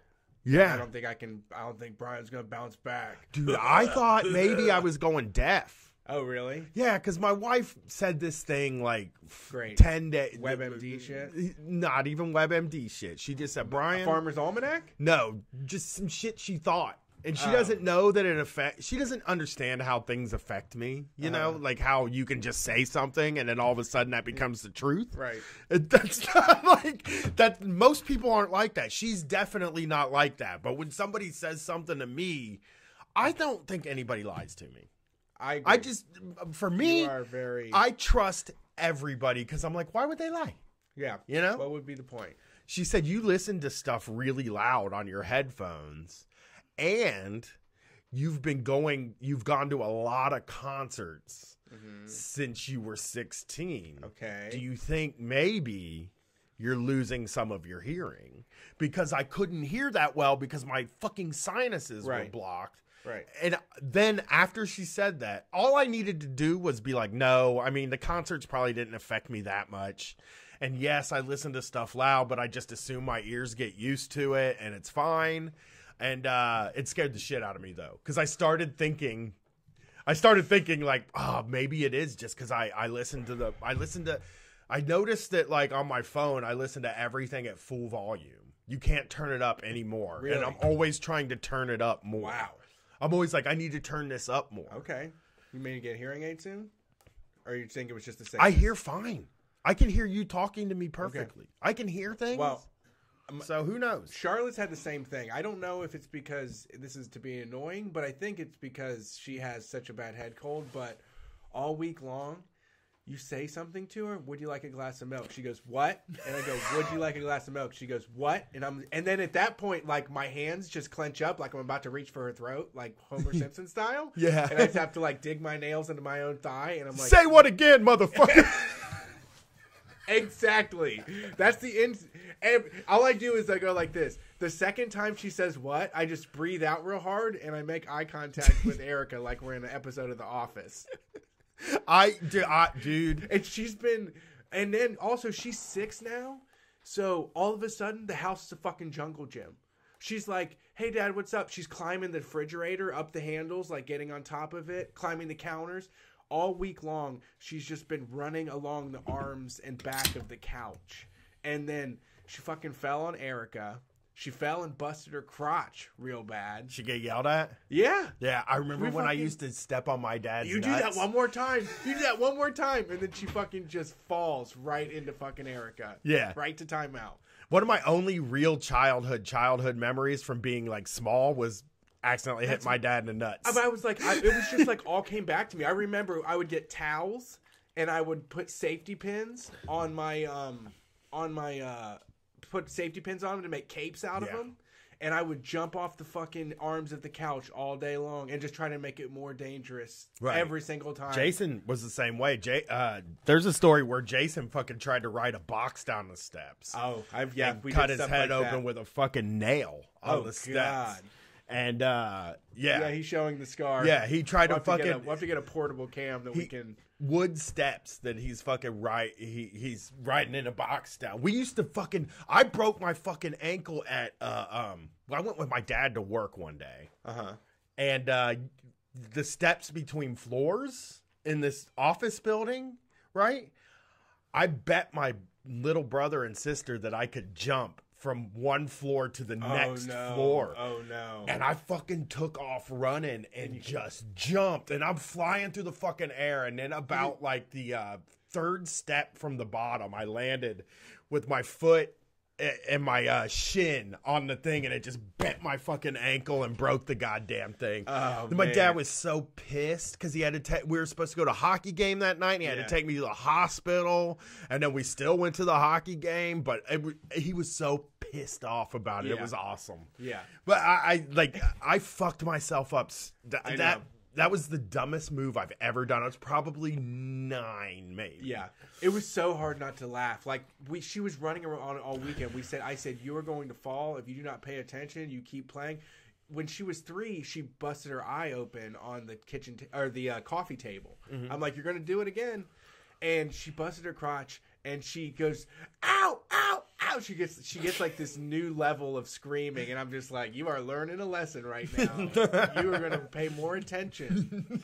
We're going to have more sure footing next time. So my niece is like her. My daughter wasn't a climber. She's exactly like your niece. Every time I just think of like when I first met your niece, she was about the same age and she has all the same tendencies. Yeah. She's just like, strike a pose and then let me just climb on you. So then I like just stand in a weird way, and then she starts on like one leg and crawls up one side of my body, like over my head and down the other side. Yeah. When my niece lived with me, when my niece lived with us, they had a bunk bed in their room, and like yeah, you would just be sitting in the living room. Anytime you were sitting in the living room, it was just bang, bang, bang, bang, and you were like, "Oh no, what are they fucking doing?" Up the ladder, down the fucking leaping off. All right, let's see get who's this on call. the line. We got 4 people left here. Okay, thank you for calling Street Fight Radio. I love this. This is a really laid back, great live call-in show so far. Thanks for calling in. Who are we talking to? Hello, this is Zach. I'm calling you from Los Angeles. What's up, Zach? How are you tonight? I live in Sacramento right now. Cool. I'm doing okay. I'm just chilling. Okay. Great. Los Angeles kicks ass. I will say that. And now every time somebody calls, people actually got mad at me because I liked Los Angeles. Really? Like on Twitter, I said, I love Los Angeles. I thought and somebody recently asked me what my favorite cities were that we've gone to. And I can only think of 2 that have made like a super impression on me. And it's LA. Well, LA and New York, obviously, but also Milwaukee is in there as like, I'm always wild card. I'm always like, I just want to play Milwaukee again. I want to go back to Milwaukee 100 fucking times. Okay, someone asked today or earlier this week. Oh, really? Yeah. I would go to Milwaukee. I would do a Milwaukee show anytime. I fucking love that place. Okay. River West Public House. Was that what it was called? Yes. That place kicked ass. So what's up, Zach? Sorry to get into my thing. No, don't worry about it. I'm not really from Los Angeles. I'm just driving through here for work. I actually called in and I'd tell you a little bit about that. I'm actually a truck driver. I don't know. Have you guys ever had a truck driver call in? I haven't been listening for that long. I think it's possible, but no. I think we have because I told truck driver who in St. Louis when we hung out with Francis. Vagrant. Vagrant. Yeah, I don't know what his name is now on Twitter, but yeah, we did. I think we've had a truck driver call before because I have talked about my dream of being a truck driver on the call-in show for sure. Yeah, that long white line. We love it. You have. Am I right about it though? Some of your past shows, they really. I mean, I haven't really even done anything in Los Angeles. I basically just drive through and have to sit in like shitty traffic all day. I'm on and off interstates. It's not too exciting, but it pays. Neither do we, though. That's the thing. That's what truck drivers are always like, oh, I don't really see anything. And I'm like, neither do I. I just go to the goddamn city. I stand on stage. I talk, and then I go home. I don't see much. I probably see more than you because you can't really go downtown. You can't, like, pull over and park and go hang hit the out town. in fucking town or anything like that. Right, so right. I do get that. No, especially in California, man. They really regulated California, like to tell you, like, no, you can't be on these streets in this city. And but there are some good views. I've been on some state highways that are pretty beautiful. When I've been between some cities that are kind of off the grid. How far do you go? Are you like a I think cross country long haul trucker, or are you like kind of local, home every night? I'm regional. This company right now that I'm working for, it's called like the 11 Western States. It's like Oregon over to like Montana, and like it goes down to like New Mexico, and we don't go to like Texas or Oklahoma. I did the long haul thing for a year, and that was worse. Really? I never got to go home. I went home. Yeah, no, I went home like maybe they allowed me to go home like once a month. It was for this big carrier, that they really monopolize your time and don't let you take any home time unless you schedule it like a month in advance. Shit. But now I'm doing this company, were you on the road all? Yeah. Like how were you on the road 7 days a week, or were you able to like go home during the week like one day and then you had to go back out and hit the long road? Yeah, pretty much it depended, but most of the time I was out 7 days a week, and I would schedule, talk to my dispatch ahead of time, be like, hey, I want like a big chunk, like 4 or 5 days off here in a few weeks, and I'd go home for like 4 or 5 days. Now though, I pretty much take off like a couple days every couple weeks. It's not as bad. Oh, still bad. That's still bad. I couldn't be on the road. Yeah. I mean, being on the road like that much. Brett gets mad at the road within 4 days. He says, I don't know why you like being on the road. Yeah. Every time. When we were in Iowa, I was like so excited. And by the time Iowa was only the third tour date, and Brett was like, why do you like this? The road fucking sucks. Everything looks the same everywhere. And I'm like, no, it doesn't. First of all, true. Yeah, it doesn't true at look all. the same. Iowa was fascinating in its own way, that it was just one straight road. It was like one road that there wasn't even a curve in it. And you're just driving, it felt like driving across the bunch of squares. I gotta say, I was not my best on Brett like at that I-80. time. I was not my best Brett, and we did better this time. I think I felt like I got all the nutrients that I like to get during the day. We had more fresh food this time around in the West Coast, so I was a little more comfortable. But I did end up with wicked back pains from the flight and the drive. So much driving. I don't know how I'm going to manage this in the future. I'm going to have to start doing like a daily back like stretching. The sciatic nerve always hurts with me when I drive. When we're doing touring, every time I get hurt, I'll be like, "Damn, this hurts." And I'm about. We're telling better. a truck driver. I've rehabbed it, and I've been doing my stuff, and I'm gonna do an ab routine on Tuesday. But like, fuck, I really need to like. I really have to make it a priority in my life now. We're starting to try to we're starting to put the year together, and it looks like we're going to be out there a lot too. Yeah, like when we go out, like the thing about us is when we go out now, we're going to do 3 or 4 shows. We're not just going to go out, do one, and come home. So getting used, like, what do you do for your back? You're a truck driver, so you got to know something. I pop a lot of Excedrin mostly. I should be doing like stretches and walking, but I'm lazy. Do you like go to? I'm almost 30. Do you still love truck stops? You're almost 30. Yeah. Do you still love truck stops? Do you still have love of truck stops? Like me and Brett love them. You've talked about them, yeah. I mean, you have the big commercial ones, all your pilots you love, your TAs that are pretty standard. And there's still some old school ones around that are pretty cool. You got to look for them.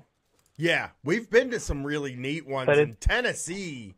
There's some we saw somebody picking their toenails, and there was gambling there. It was fucking crazy. I heard you talk about that. Well, yeah, there's gambling. Yeah, there's gambling everywhere, man. If you go in to like Nevada, like every little town there has to have like a little mini casino in every single one of their gas stations. That's cool. Do you So you like truck driving? I like. That's the job I'm gonna do.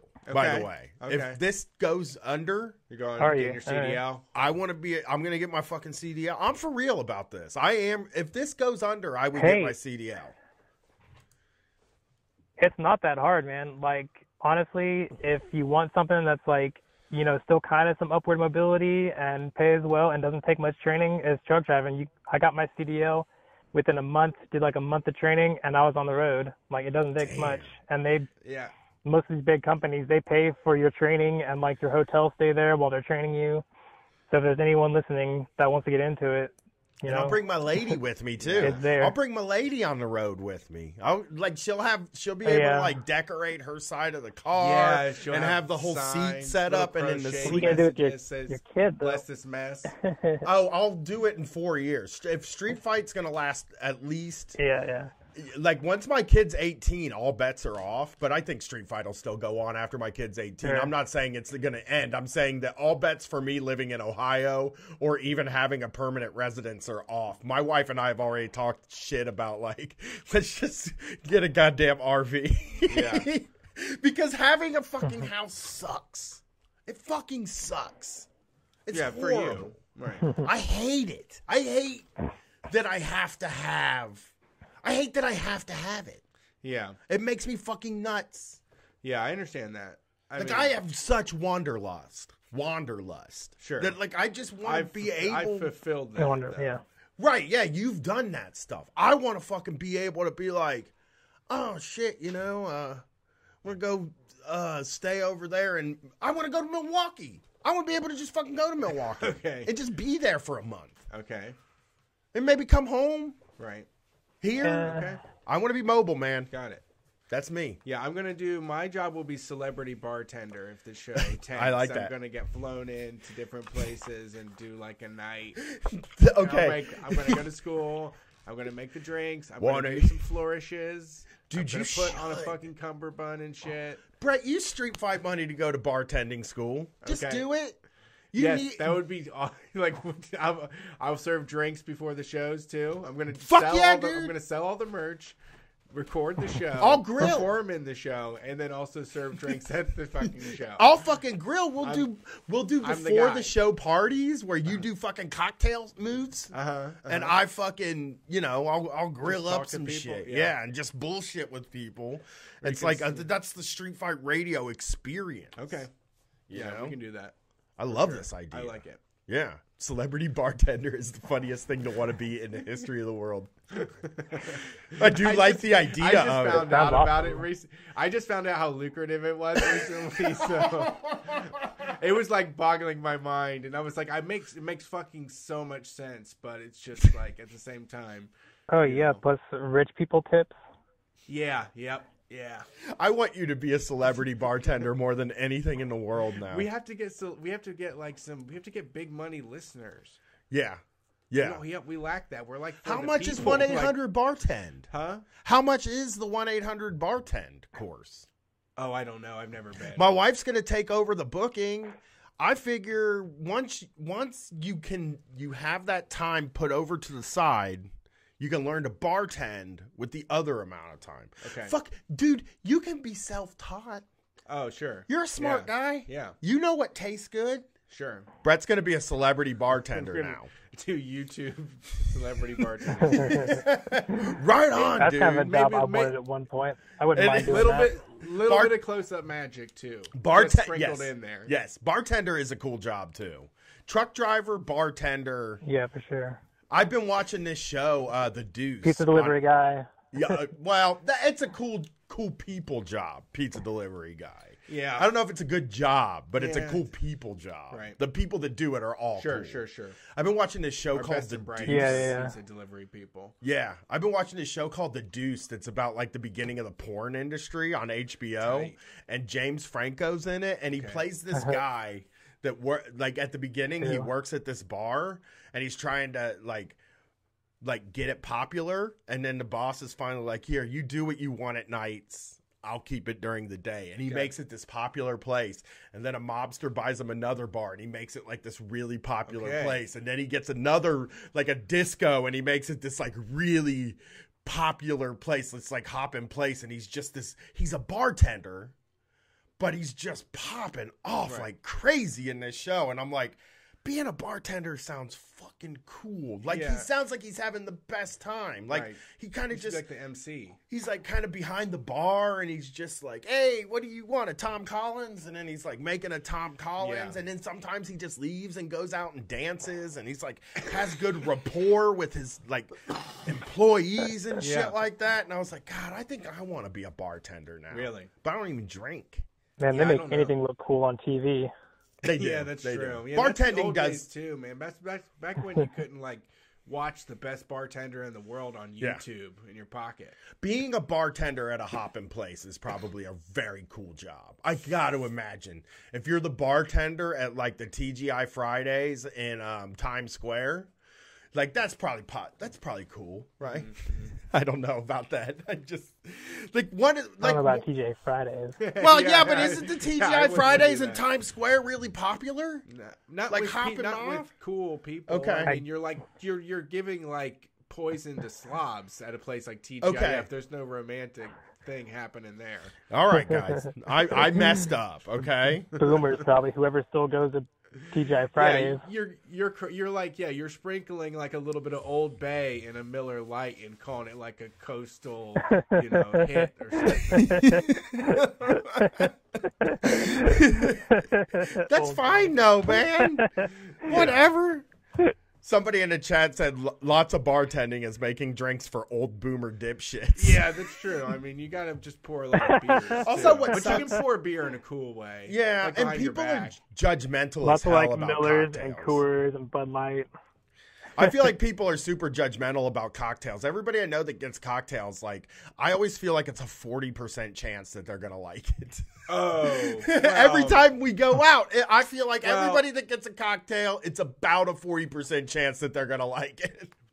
Yeah, but you watch enough. You've watched enough John Taffer Bar Rescue. The people don't know how to fucking make them. That's You true. know? Like it is. People really do make terrible fucking mixed drinks out there Yeah, I know. at your Believe regular me. ass bar.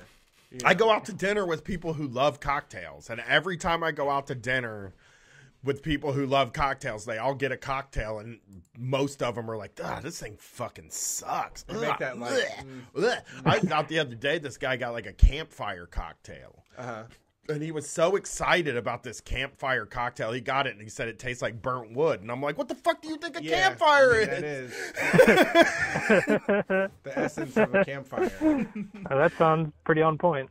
Jane Pickering wants to know if we would serve the cigarette vodka. Brett's drinking that tonight. Yeah, So, I would yes. serve the tobacco vodka. Yeah. There's definitely some fun stuff. I feel like if you put actual mint in it too, and like Creme de menthe? or maybe no regular like just the plant. Like Ew. you can make mint juleps with some sort of something like that with it. You just put a stick of double mint gum in there. That would Just be drop fun. a stick of gum in it. Brian is you self-taught bartender Brian Quinby throwing gum in the drink. Nicotine gum. Nicotine Put gum. nicotine gum Ah. in the menthol tobacco. Maybe we steep it in nicotine gum. Holy shit. That's $1 million idea. It is. Yeah, nicotine vodka. Nicotine gum, Yeah. menthol tobacco vodka. Right. So we figured it out. Well, hey, thanks for calling, and I Man. call back again, man. We Sure. love truck drivers. We're truck driver fans. Yeah. on Street Yeah. Fight. We're Yeah, big sure. supporters. All right, man. I Have know. a good night. I've been listening to you guys. Yeah. Sweet. Thank you. You too. Have a good night. Hey, so yeah, dude. Bartender, huh? Mm-hmm. I'm happy. You are? It's You're such a happy good for me? job for you, dude. I don't know if I will, but But I'm saying it's like the perfect fucking job for you. okay. Like you would talk like you don't picture yourself standing behind a bar making fucking drinks and just chatting it up with the Yep. people sitting at the bar and like telling Yep. jokes and like holding court. Telling them about ancient aliens. Yeah. Or even them like coming in and like, oh, I had the worst day. Like basically this show. Yeah, Like, that you're is a true. genius. Oh, I love. Yeah, that is true. I have to say that sad, miserable people for me to just be like fix their life up real quick. Like, here's what you do: you get fucking wasted tonight, but tomorrow you're gonna write a to-do list for tomorrow right now. Put it in your pocket. And when you wake up, you're gonna fucking crush it. Oh, somebody called it a nicotini. Take that tobacco. I'm gonna make a nicotini. I like that. I like it. And Off the Wild said pour nicotine vape cartridges in there. Ooh, now, that's I don't want to drink that stuff. I'd rather inhale it. Nicotini. Nicotini. Have a nicotini. It's catchy. It's catchy. Oh no! Somebody said being a bartender sounds exhausting, but if you like being up late at night, though, too. I like Cash a lot. I fucking love Cash. Yeah, you can hide it. Cash is king. Thanks for calling Street Fight. Who are we talking to? Hey, this is Daniel in Olympia. What's up, Daniel? How are you tonight? I'm doing pretty good. I have a Lonnie story for y'all. Nice. Hey. Now that's a story I'd like to hear.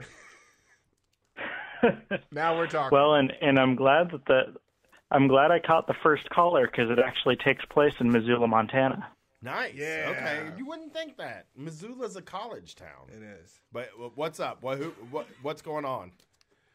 I gotta hear this. Well, so when I moved out there, I thought I could get a job at the college, and I didn't. So I applied for some job at some office that shipped out newspapers and magazines and stuff, and the guy calls me back a couple days after the interview, and he says, well, you didn't get the office job, but how desperate are you? Because we got a warehouse.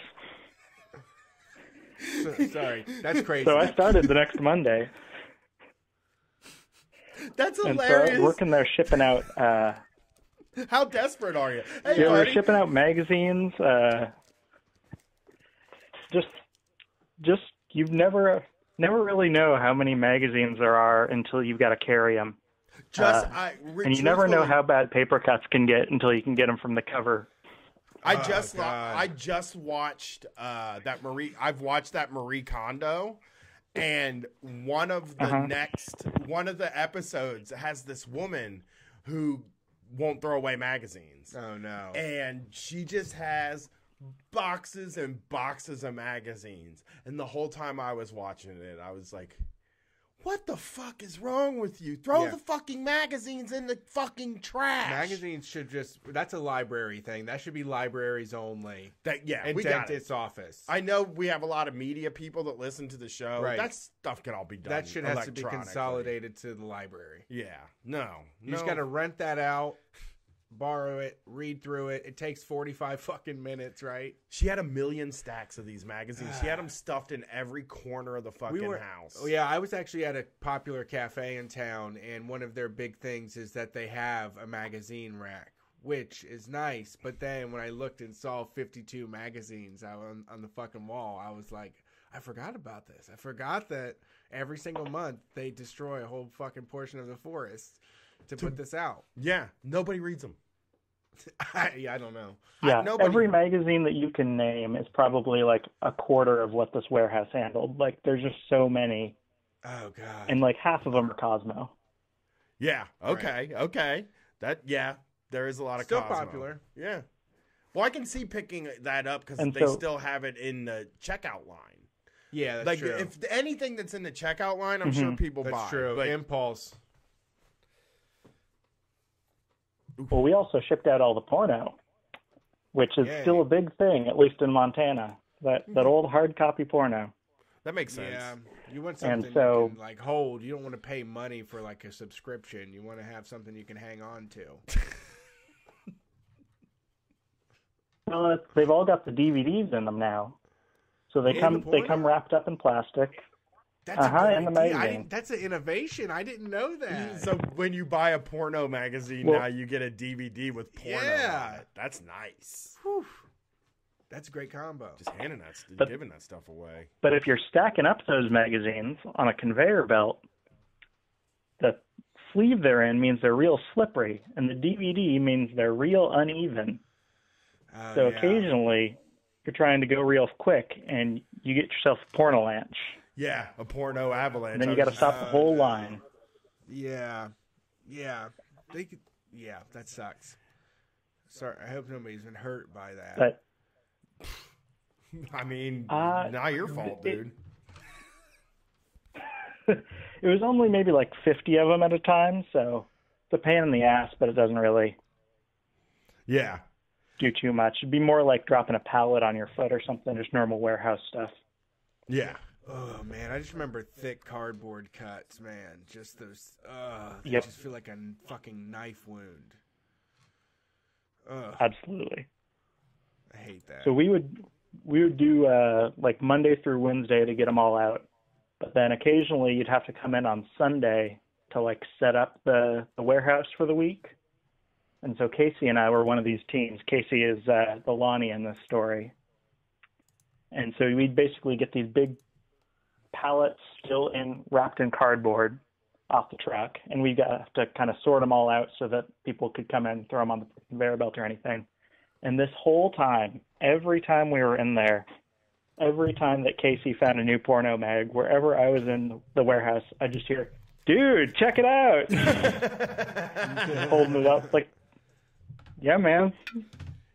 It's a good porn, my dude. Good porn, Casey. More cakes. That is funny. Did he? Do you think he stole the pornos? You think he like put some pornos in his sleeve? And Well, so we were allowed to take home pretty much any of the magazines if they had extras. Okay. That's a except benefit. for the Come up porn. then. That's a Benny. Oh wait, except for the porno. But they Come always on. do that. They What always is this? exclude the thing that you would actually So what want to they take do- home. But the warehouse was running their own scam here. Oh. Is they'd report all the extra porn as damaged to the distributor, and then they'd reship it off to a reseller in Butte, Montana. Smart. That's what I would do. Yeah. I would be like, sell it to adult bookstore. So, Butte, Montana, big redistributor of Mhm. pornography. A lot of pornography, but they can get a lot of porno mags. Well, there. after the copper mine closed down, they had to figure out, some industry to bring back the jobs. Yeah. I love it. Okay, well maybe I support this industry. Yeah. Maybe I can. Maybe there's a lot of heart in Butte, Montana, for the people that bring us our budget pornography combo DVD magazines. Long-legged Hannah from Butte, Montana, right? Exactly. That was a country song when I was younger. Yes, one of the good ones. What's up? Well, thank you. Thanks for calling, man. Yeah, appreciate it. But that is a super Lonnie move to be surprised by a porno every time you see it. That is funny. No, that's it. Yeah, that's joy. That's like joyous. It's joy. It's all the porno. Hey look, man, it's you another see this porno? These funny little pornos keep showing up. Oh man. All right, we got a couple more to go. You ready to do this? Let's I'm go gonna down another shot of this mentholated tobacco vodka, brought to you by Ivanovich. Not official sponsors, but Well, might as well be. if we can get a cardboard cutout, I'll stand next to the fucking banana one. I'll do a banana cardboard cutout. It doesn't have to. Oh, do they got regular tobacco still? It's just the menthol is out. No, they have the regular tobacco. Can we do a limited edition? Can we do pre-orders and I could order like a fucking case? Ivanovich, get back to me. Yeah. I want to do fucking business. You can try to get a hold of them, dude. I did. I looked at their Twitter. They've got only like 1,000 followers, so I feel like we could like have a good relationship here. I'm looking up Ivanovich. Let's see who's on the phone next here. Thank you for calling Street Fight Radio. Who are we talking to? Hey, it's Mikey from Richmond. Mikey? Hello? Yeah. Yeah, what's up? You sound a little far away. Here, one sec. There you go. Is that better? Yeah, Yes, that's that's perfect. it. Perfecto. Oh no, the audio's fucked up, guys. I think. Do I sound normal to you? It sounds a little fucked up. Yeah, well, sorry. We're gonna have to figure it out. We're trying here. I don't know why it does it like intermittently. I'm trying to figure it out. But what's going on tonight? Not much. I just finished my seasonal job like a week ago, so I'm hanging out unemployed for a little while. Nice. Now that's what I like. Unemployment. Great. What's your seasonal job? What kind of seasonal work do you do? I was an audio technician at an amusement park for their Christmas event. Damn. Okay. I love, first of all, I just got to say this real quick. When the sound goes bad, I'm the one who fixes it. People keep giving Jason credit, but I keep unplugging it and plugging it back in. Oh, and wow. That's what seems to fix it. This right here, the thing. The USB cable. I'm just unplug it, plug it back in. It seems to work. Seems to take care of the problem. I don't know. Yeah. Row F suggests maybe we think of it as fun employed. Yeah, fun. It does sound fun. Oh, I man. mean, except if you're not making any money. Are you getting the good benefits? No, you can't get unemployment off seasonal work, as far as I know. Well, that sucks. Yeah, I that feel makes for sense. you. I can see them doing that. Now they're thanking Jason for fixing the sound that they know that I'm fixing the sound. But I think it was Jason. When Jason left the No, room, I- he started pushing okay. buttons on his phone. He definitely fixed it. Okay, whatever. Look, Jason's great. He made this whole thing work, but I'm just very good at fixing things. Okay, All you right. get a lot of credit around here. Okay? I'm fixing stuff. I want people to understand that I'm okay. You're right. really you are tech treated savvy. like an oaf. You're treated like an oaf when it comes to the tech stuff. Exactly. I'm tech savvy. You've told us that you do really just do Twitter while we set up the show. I do. Oh my God! You look at the chat. All right, what's up tonight? I'm tired of this hero worship. Hello? I think we lost the call. Oh, yeah, sorry. Oh, what's up, man? What's going on? Boring him. Hey, so I had a kind of a fun story about when I was working at the amusement park. Okay. Before we opened for the season, we were like there building the sets for the plays and stuff. And we took these enormous lunches. Like we took an hour lunch, and everyone would try and eat as much food as they could for some reason. And so we were always asking the supervisor if we could go to Golden Corral for lunch. Nice. But Golden Corral was about a 15-minute drive away. So she always said, no, you can't go to Golden Corral. You're going to be late. One day, after pressing her enough, she said, fine, you can go to Golden Corral, but if you're over an hour, you will never get to go to a buffet again. Oh, shit. And so we booked it there as fast as we could. We had about 22 minutes to eat. We all ate like 3 or 4 plates of Golden Corral, and we made it back in 58 minutes. Wow, congratulations. That's something to celebrate. Can I just say They pulled into the parking lot after we did. Can I just say that working people just love Golden Corral. Like when I worked at the goddamn cable company, anytime it was like y'all can go get whatever you want for lunch. Well, it's on us today. Always Golden Corral. Well, because Every time. you can eat like a whole day's worth of food in one meal. Sure, but in the middle of the day, right, is where the issue for me always was. Like I never liked. I don't want to go to a buffet and like pig out at noon. That is such a hard. Just fill up the gas tank and run on that the rest of the day, man. Ugh, when I fill out the fucking gas tank, I fall asleep immediately. I have to go hide somewhere and sleep. 58-minute trip to Golden Corral has to be a record. Yeah, that's pretty good. Did you get any fucking to go? Are you allowed to do to go? Nope. You aren't? No, you have to pay more for the to go.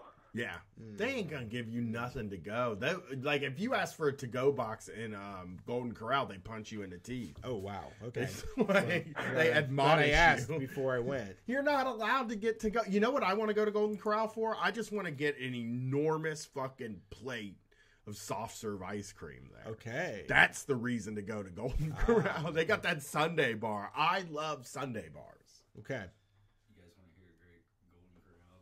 Yeah. What we did when we went for the ice cream is we took the cone and we put a little of the apple cobbler in the bottom of the cone and then put the ice cream in on top of that and then made our sundaes on top of that and then we took those to go. Fuck, Smart. that is a really good idea. Jason has a Golden Corral hint. We'll relay it to you. Pay $1 for the to-go cup, the large to-go cup. Oh. Stuff it full of food. Okay. if you pay $1 for the large to-go cup at Golden Corral, you can fill it with food and take it home with you. So that is It's something. a meal in a cup. I don't. They like watch you do it, man. I've been in trouble at enough buffets that I just don't.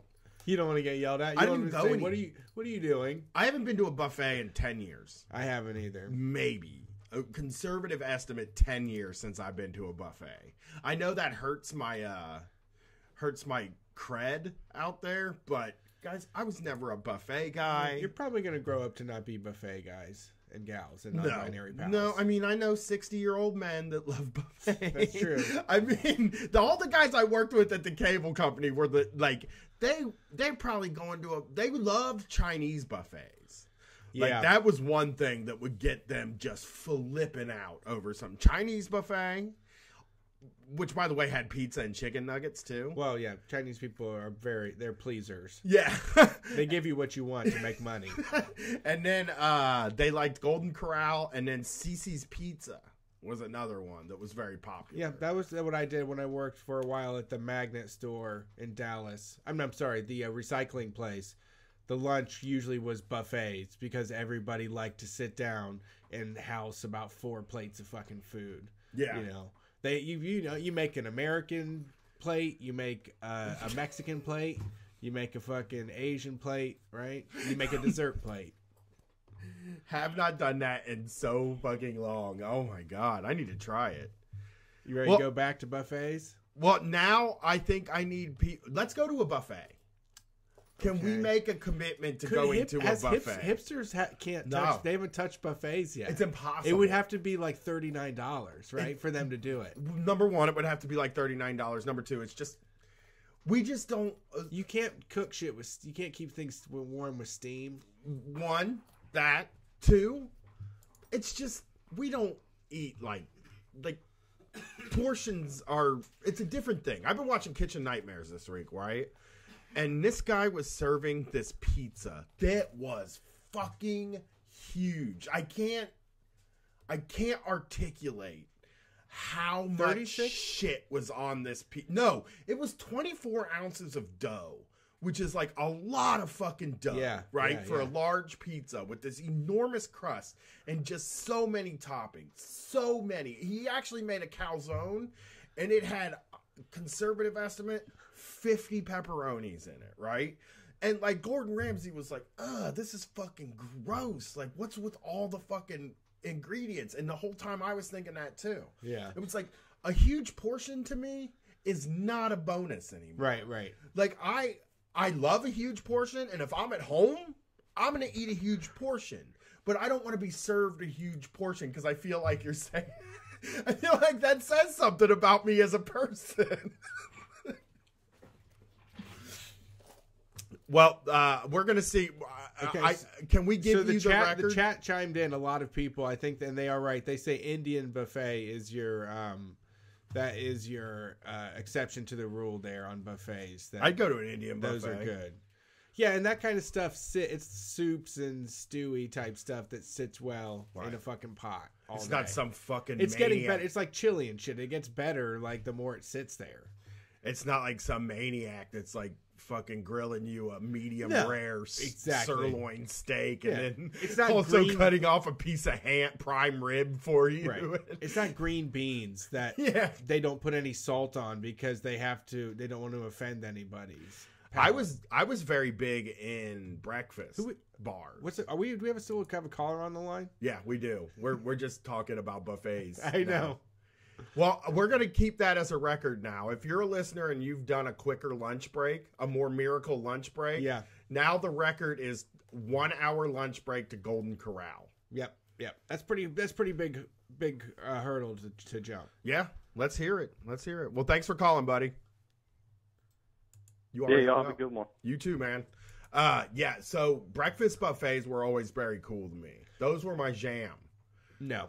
The you didn't fucking like those? French toast is so soggy. The pancakes are so booty. The eggs are fucking wet as fuck, man. When you get them fucking goopy ass eggs. I don't eat eggs, so that doesn't matter. No. Fuck breakfast buffet forever. That shit has to be fresh. Otherwise, it has such a high half life. Like No, it just it does. devolves so quickly. No. It's like pancakes when they're piping fucking hot are amazing, and then as soon as they get to room temperature, you're like, what is this That's technically not that true. I'm eating right That's not now? true. I'll eat fucking 10 room temperature pancakes. No, make them hot cakes, Fucking French baby. toast sticks, man. Make them sizzling. Yeah, crunchy toast sticks. Like when you take a French toast stick, you fry a French toast stick, you put it inside of a fucking steam table and cover it up. That shit gets soggy.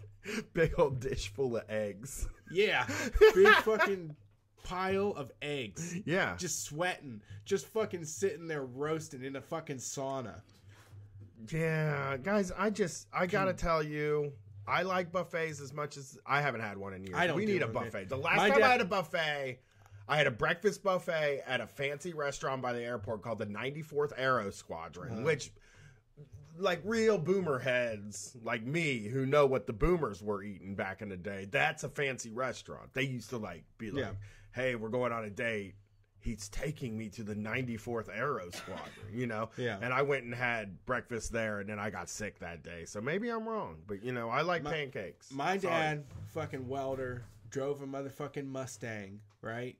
Regular ass guy, hated fucking buffets because he only likes crispy food, and you cannot get crispy food at a fucking That's buffet. true. Hey, man, you know, That shit is not the crispy. thing is, like, if you go into any business where they're actually burning calories, like Jason was a fucking mover, right? They're eating buffets. Yeah, they're you eating at have to. Golden Corral. Yeah, of course. You know, because that's the jam. It's a necessity. I get it. Yeah. We need them buffets out there for people. Yeah. I don't burn calories. I don't fucking need to worry about it. You don't? Walking 26,000 steps? Well, I mean, I burn calories, but I don't burn the kind of calories that Right. people do that do real jobs true. for a living. That are like So swinging a hammer. I can fucking go eat, you know, just a regular sized meal. All right. That's true. Thanks for calling Street Fight. Who are we talking to? Hey, I'm Jay, and I'm from Seattle. What's up, Jay? How are What's you up? tonight? We love Seattle. We love that city. One of my favorite places. Best audience we had, I think. I know I was at your show while everyone chanted "Kill Jeff Bezos," so that was great. Yeah. Good, That's normal cool. fun. You guys were That's the always only ones that did it Yeah, on y'all- that tour. actually. Exactly. Yeah. I mean, a lot of We're people did not. dedicated to it. See, that's what we needed, and you live with the supervillain in your city, so you know the situation. In other places, when we told them, He loves the light girl. well, like in the other cities. So here's what happened. Here's what played out in the other cities. We said to them, we said the same thing.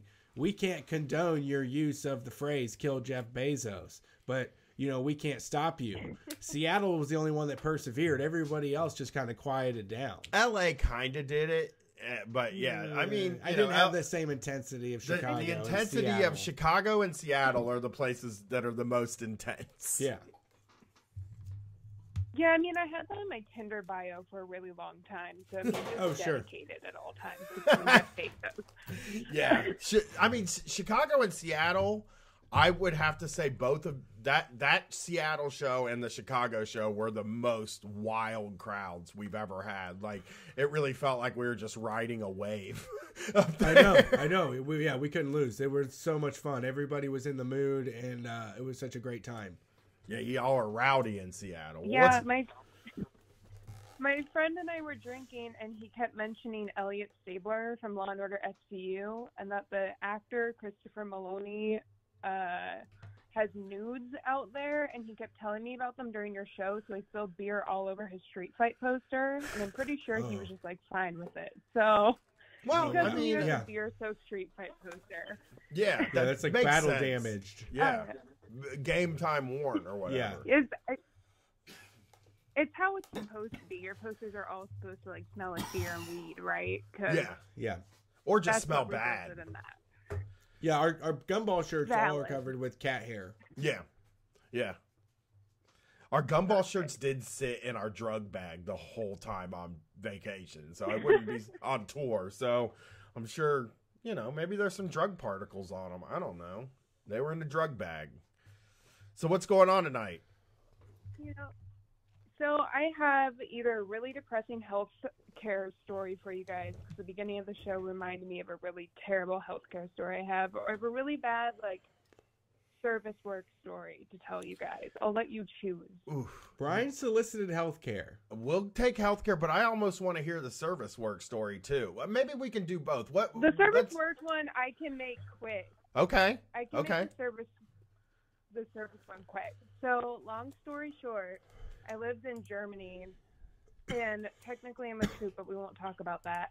I was a civilian on an American military base, and they just like contracted out people that were like fresh out of college to work there and just live free, room and board, and just travel. So I worked at this like shitty military hotel. And it was one of the first days I was there. It was in Germany, beautiful mountains, everything just great. It was snowing, it was January. And I'm a housekeeper, and this guy like comes out of his room, and it was all like low-ranking military. And I think there was like a military ball the night before, which means they all got shit-faced.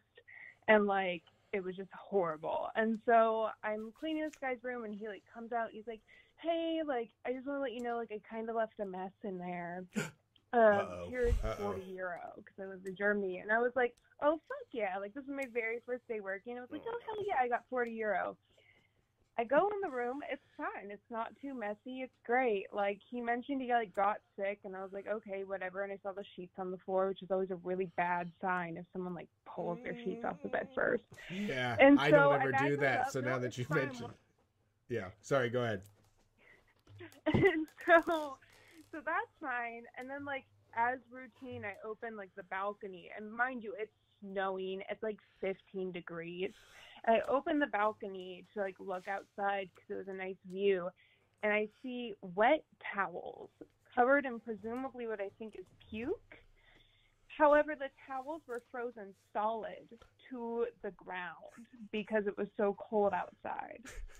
And this man did not tell me. He left me like literally frozen, like solid puke towels outside. So I'm having to like kick them off the ground with my non-split Skechers and my They don't give you like a housekeeping dress. as a housekeeper. You don't get like a scraper or anything to like get that off the No, ground. you get a door wedge and you get a sponge and then chemicals that burn your skin. And glue if you're lucky.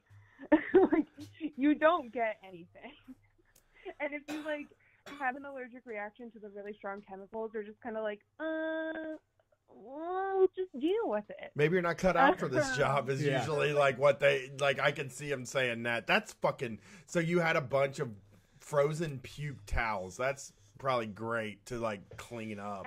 Frozen solid, and I had to baggie them in like a plastic bag because they wouldn't let me throw them away. They were like, no, like we could use those eventually, like it's fine. And I'm like, they're like, I like broke one of the towels by kicking it. That's how fucking frozen they were. And I had to like call. I was just like, and then one of my like leads or something, who was also like the same age as me and stuff, like came up and was like, what are you doing? And I'm just like kicking the ground trying to get these frozen puke towels off, and eventually just had to like put them down the laundry chute in like a plastic bag, and you just heard a big clunk, and I'm pretty sure they broke by the time they got down like the 5 floors to the laundry room. You know, and that was my first day. The first day. I mean, like, you had to think. This is what I would have thought if somebody handed me $40. There's doo-doo in that fucking room. Yeah. There's doo-doo somewhere in that room. So I feel like you did get a little lucky at least. I mean, usually, like, I learned that was a pretty soft way of dealing with the mess post, like, military balls, because usually it was, like, the night after one of those, you'd, like, clean the rooms, and you'd see, like, it was all, like, 18-year-olds who just, like, signed up for the military. Yeah. And, like, you'd go in their room, and you'd, like, trip over a cup full of, like, chew, or, like, spit and chew. And then, military like, guys love dip step on so their much. girlfriend's hair extensions, and, like, oh, it was just so terrible. Yeah, The best part of it, 18-year-olds. though, was that Go ahead. They're the 18-year-olds, like, especially in the military, are not going to keep a hotel and room in good shape. Mm-mm. And, like, I didn't really clean their rooms well. I just used Windex all the time. So, like, it's fine. It was equal, like, distribution there. Yeah. But But like the best part is like while like I'm cleaning the puke towels, especially like this hotel like just played music, like sound like instrumental soundtracks, like the Harry Potter soundtrack. Titanic was a big one, but a weird one that they always played was the Twin Peaks soundtrack. And so like literally while I'm like kicking like puke towels off the ground that are frozen solid, I'm just hearing the opening theme song to Twin Peaks like ambiently playing in the background. It's an odd office. That's an odd environment. Yeah. So, now we have to be ready for a horrible healthcare story. But I did solicit them. So what's up? It's depressing. Okay. Okay. So I'll try to like not make. I'm going to try to lighten the mood a little bit. But let's see. I'll probably just get depressed. You are allowed to lighten the mood on this one. Okay. So I will put a large content warning. This is like surrounding mental health and stuff. So basically, like over the summer, it's fine now. I'm happy and I'm on a phone call with Street Fight. But like over the summer, I had a mental health crisis, and so basically that resulted in me like trying to hurt myself. And I like had a friend call an ambulance, met the ambulance outside, drove to the hospital, to which the doctor at the ER was just like immediately told me I wasn't allowed to leave without like asking me anything that happened, and I was like pretty compliant with her, and it was just really horrible. And I sat there for like 6 hours to like no care at all whatsoever. I didn't know if I actually hurt myself or anything. And then she finally comes up to me like 6 hours later, and she's like, I like had to talk to a social worker, and the social worker was like, okay, yeah, I'm gonna recommend that you like get put on like benzos or something to like help you out. You have a psychiatrist appointment, like don't worry, like you'll be fine. And so then the doctor comes and like looks at me and is just like, yeah, so I'm not gonna put you on anything, so just don't think you'll follow through. And I'm like, okay, and I'm just trying to leave at this point. And she's like, you know, this isn't what hospitals are for. Like, you shouldn't have come here. And I was just like, okay. And she was like, you should have opened up your toolbox of people and your resources and, like, been able to talk to them and not come here. And this lady was wearing, like, mismatched Crocs that were, like, neon pink and neon green and, like, had a nose ring. And I'm pretty sure she's, like, a Hillary supporter. And I was like, okay. And then I left, like, feeling worse than what I did before. Like, my friend was with me. That's fucking weird. And then this is where it was fucking terrible. Weird. Like, she basically told me she'd rather I be dead, which I don't think doctors should tell people, but go off, I guess. And it also is weird because then she was like, I'm non-binary, but I don't tell doctors this really because there's no point. But like, she was like, oh, girls should only see girls and guys should only see guy doctors. Like, you should never see a guy doctor. So, like, this weird other, like, shit happening sucks. there. But then the thing about the doctors just have to go to school to become doctors. Like, they don't have to be decent people. Or they don't have to be self-aware. Like, they don't check for that kind of shit. Yeah. So, I mean, you know, you just never know what you're going to get, and that is terrible. That's fucking sucks. It's just like it gets worse. You supposed to, oh no. God damn it. All right, here we go. We're going up the the hill on the roller coaster here. It gets worse. So then like I leave like feeling like worse than I did before, and like I also had like actually really caused like harm to myself. I had like taken a bunch of pills, so like they didn't tell me if I was fine. So I don't remember like the 3 days after that. But like then I get the bill in the mail, and I got the one for the ambulance, which like they gave me a fucking Band-Aid. That's all they did because they drew blood, and that cost a couple grand, but I was able to get that down, I think. But then I get a $4,000 bill from the hospital, and then I get another $1,000 or $2,000 bill just for seeing that specific doctor. So I'm like $6,000 in debt. I call in to try and like get my insurance to like fix it, and they're like, okay, yeah, we got your insurance information. I call 3 more times because I kept getting all these bills, and this is in July, and the saga finally ended in December. And so then we found out that insurance wasn't covering it, and we didn't know why, and we called, and it turns out that the doctor who saw me checked some fucking box that was like saying that because I tried to kill myself, it was due to a pre-existing condition of being depressed, which means that insurance didn't have to cover it. Yeah, there are a lot of really some of the opinions that doctors have. Like, we trust them a lot to make decisions, and there are a ton of good doctors, but they're also humans, so there's evil ones that are just mean, that are like bootstraps type people who, I mean, you're seeing a lot of people that are in need or at a low time in their life, and you just start to think everyone's like this, and that you're the only successful like person that has your shit together. And the thing about the insurance, like we're fighting for our lot. Like, people are fighting really hard to get that Medicare for all for people, which means you would be covered. Like, there's not a such thing as fucking coverage. That something like this happens, and it doesn't have to turn into a thing. Right. And everybody wants that. It's crazy for me to think about people like that. Neera Tanden can go online and say, but not everybody wants that. We want to keep insurance through your employer. And it's like, nobody wants that. Right. Nobody fucking wants an insurance company. Well, and nobody. I just, it's such an awful thing for her to think that way too, because it's like it's an emergency. You had an emergency in your life. You went and chilled out for 6 hours and hung around medical professionals that could monitor you, and that seems like a good fucking use of the thing to me. Mm-hmm. Like, I just don't know. It's just really unfortunate that someone. I just can't imagine saying that type of someone that it's in, because they don't want you to fucking use the insurance. And again, why not? They're getting paid. They're getting paid This is how they make their money. Yeah. This is like a tattoo artist saying, I don't want to do, some Pinterest bullshit. It's like, that's how you make your money, man. Yeah, you got to do Brutus Buckeyes if you're in Ohio, my guy. Right. That's just the way it is. God.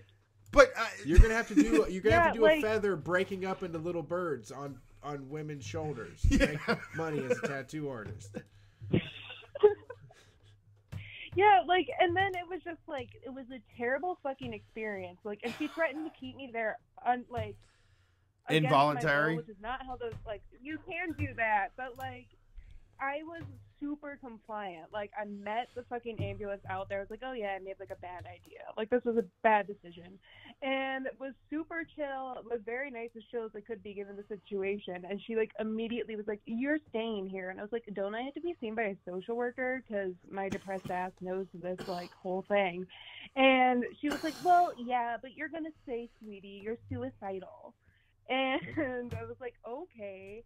So then, not to mention, like, I keep getting these, like, final notices in the mail for these bills, and we keep fucking calling insurance. Like, at this point, like, I just couldn't do it anymore. Like, I was waiting to just let it go to collections because I didn't want to think about this traumatic, terrible situation. Yeah. They win so much doing that. I've so many things have let go just because the bureaucracy. I don't want to fight against it anymore. I'm done. I just can't do it. I can't fight with you. You win. I can't sit on the phone for 4 hours. Yeah, and emotionally it was just like draining. Like, I'd call, like, it was about something I did not want to even talk about. So then it was just like I'd call and they'd hang up on me most of the time. And then finally, like, my mom was like, you know what, we'll just pay it. Like, or I think insurance said they cover it because I had to write a fucking letter saying that it wasn't like because of a pre-existing condition.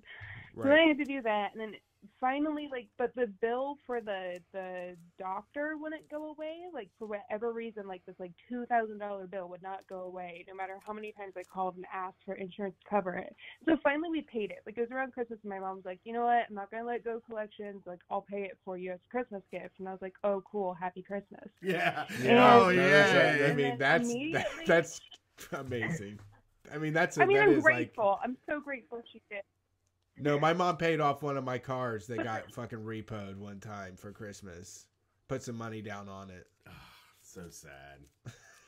So sad. But the next day, after my mom paid it, like a $2,000 bill right before Christmas, like maybe 3 days before Christmas, I get the adjusted bill for $100 in the mail. And we still haven't gotten a refund.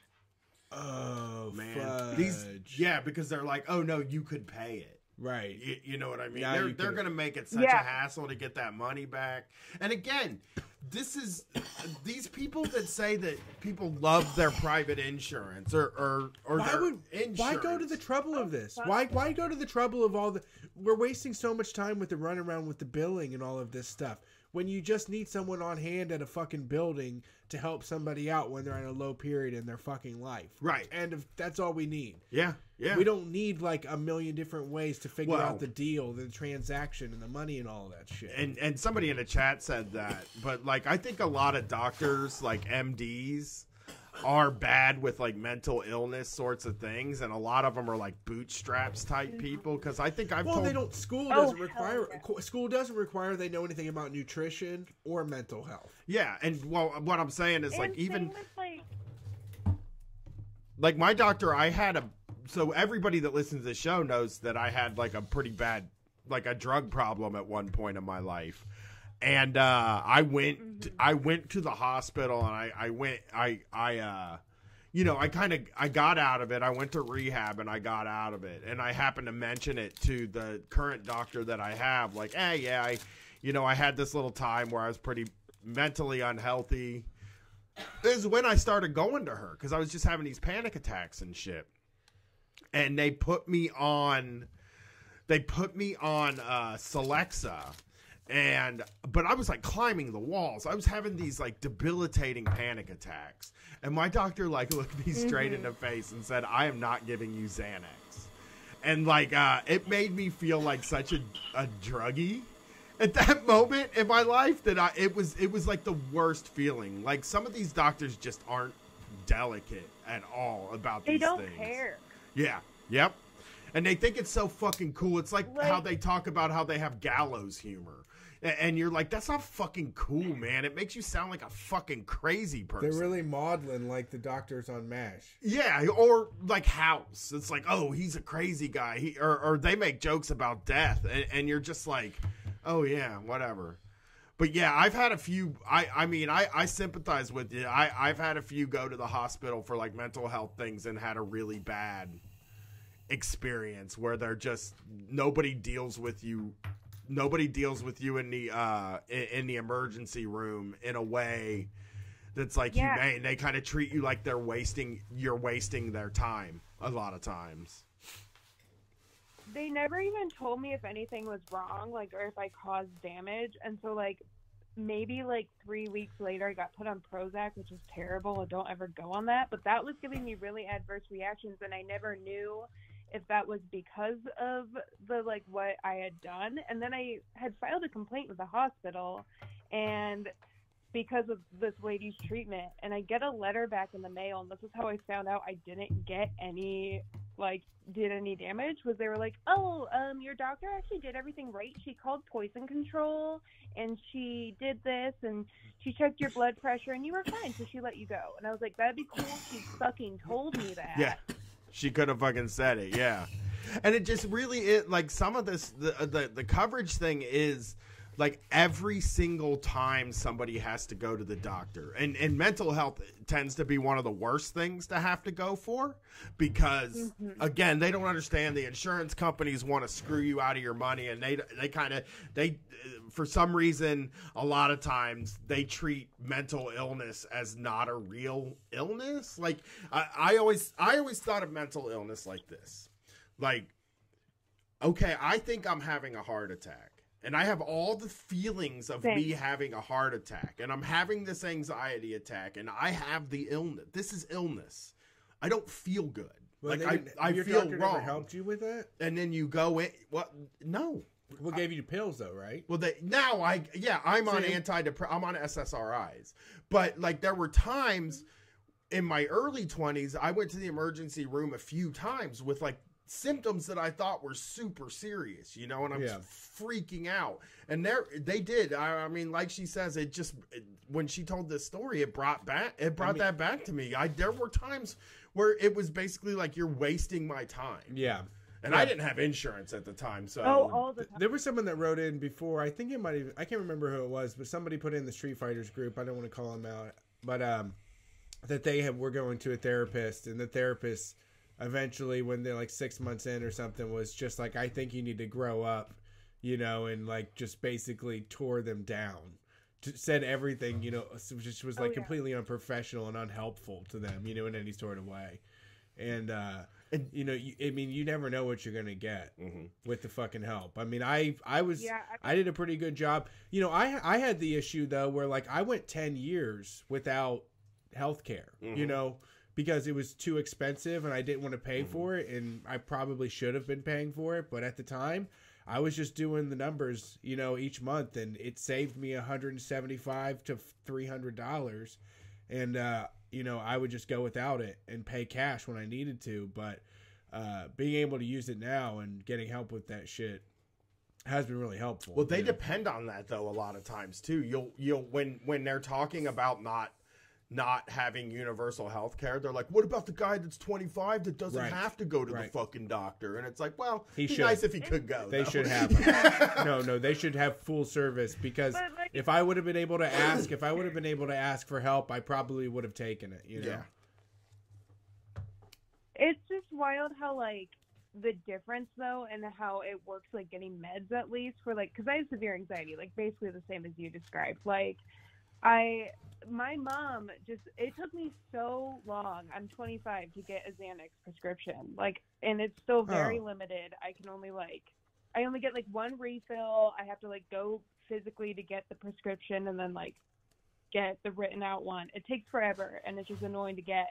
And it's the only thing that helps. But my mom, like, she's like, oh, yeah, I went to the primary care today, and he gave me 60 pills of Klonopin. Do you know what that is? Yeah. With, like, 3 refills. I agree. I know that feeling, too, where it's like, I tried every single way to tell my doctor, like, you know, my anxiety still gets kind of out of hand every once in a while, and it would be nice if I had something to bring me down at those times. But she's straight up told me, she's like, I'm not giving you any controlled substances. So basically she makes me feel like a fucking junkie. You know what I mean? Yeah, like, I that's want to use that lady. A bad feel. I get a bad, like, so every time I've gone in there, I've kind of felt like I've gone in there, like when I had this sciatic nerve and my back was all fucked up and I was in a lot of pain. She's like, I'm not going to get, so I go to my doctors are cool, man. I go to I gotta say, I mean, I do the OSU medical thing. It's all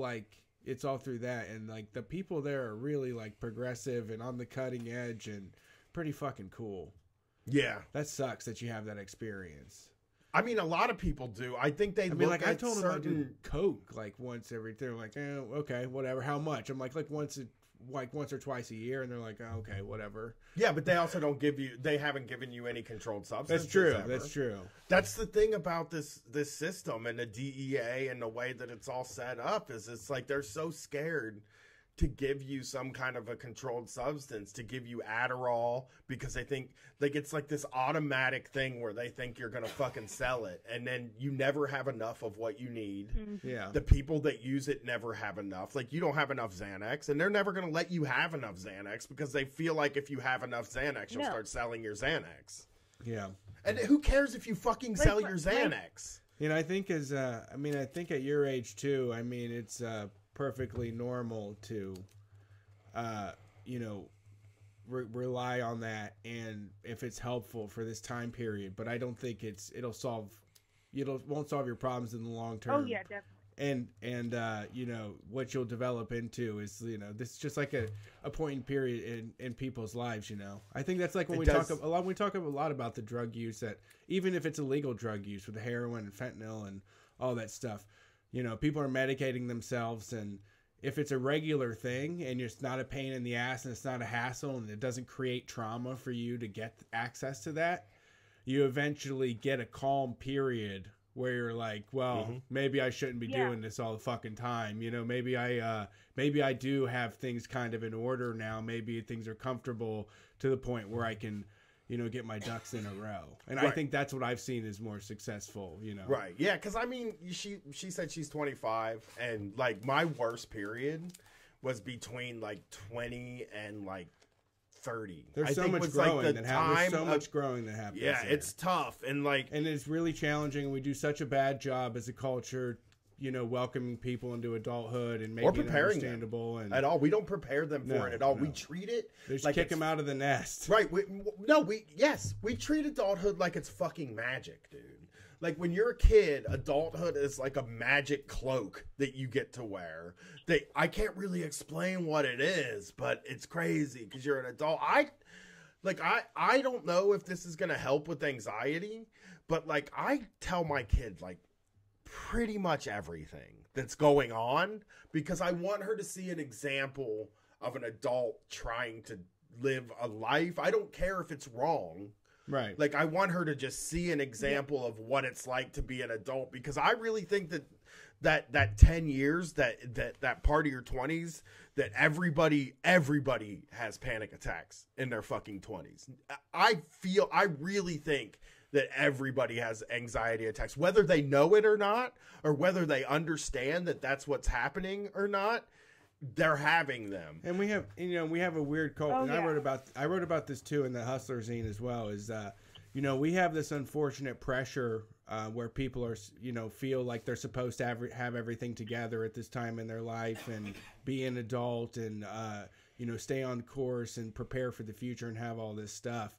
But the vast majority of us aren't. And it's really harmful that we push this narrative that you're supposed to live the straight and narrow and follow all these rules and be successful in these ways and have the good debt and buy the good stuff and make people that don't feel inadequate when like nobody can keep up with that and people are all beating themselves up. It's just and we're all there and we're all in the same boat together, but lying to each other out of fake pride or to keep up the culture that's killing us all. The money thing is always like that. When I've pointed this out to so many young people that like, I'm telling you right now, when you go to the bar with all your friends and you're kind of freaking out about how much money you're spending, you're in the majority of the people in that bar. Right. Everybody in that fucking bar is freaking out about the amount of money Yeah. they're spending. Absolutely. But they're all acting like they're not. I'm not saying that there's not a chemical component to anxiety, but I do think I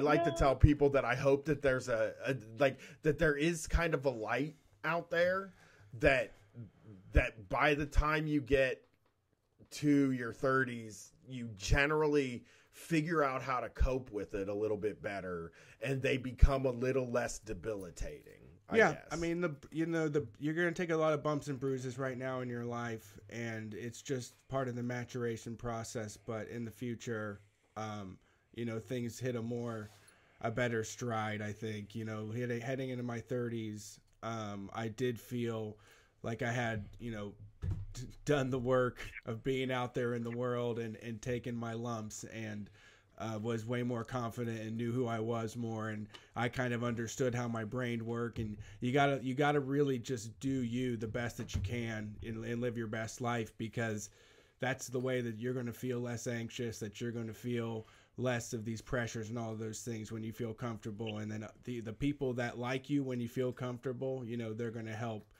solidify that stability that we all need, and the camaraderie and all that stuff. So just hang in there, and I'm rooting for you. Yeah.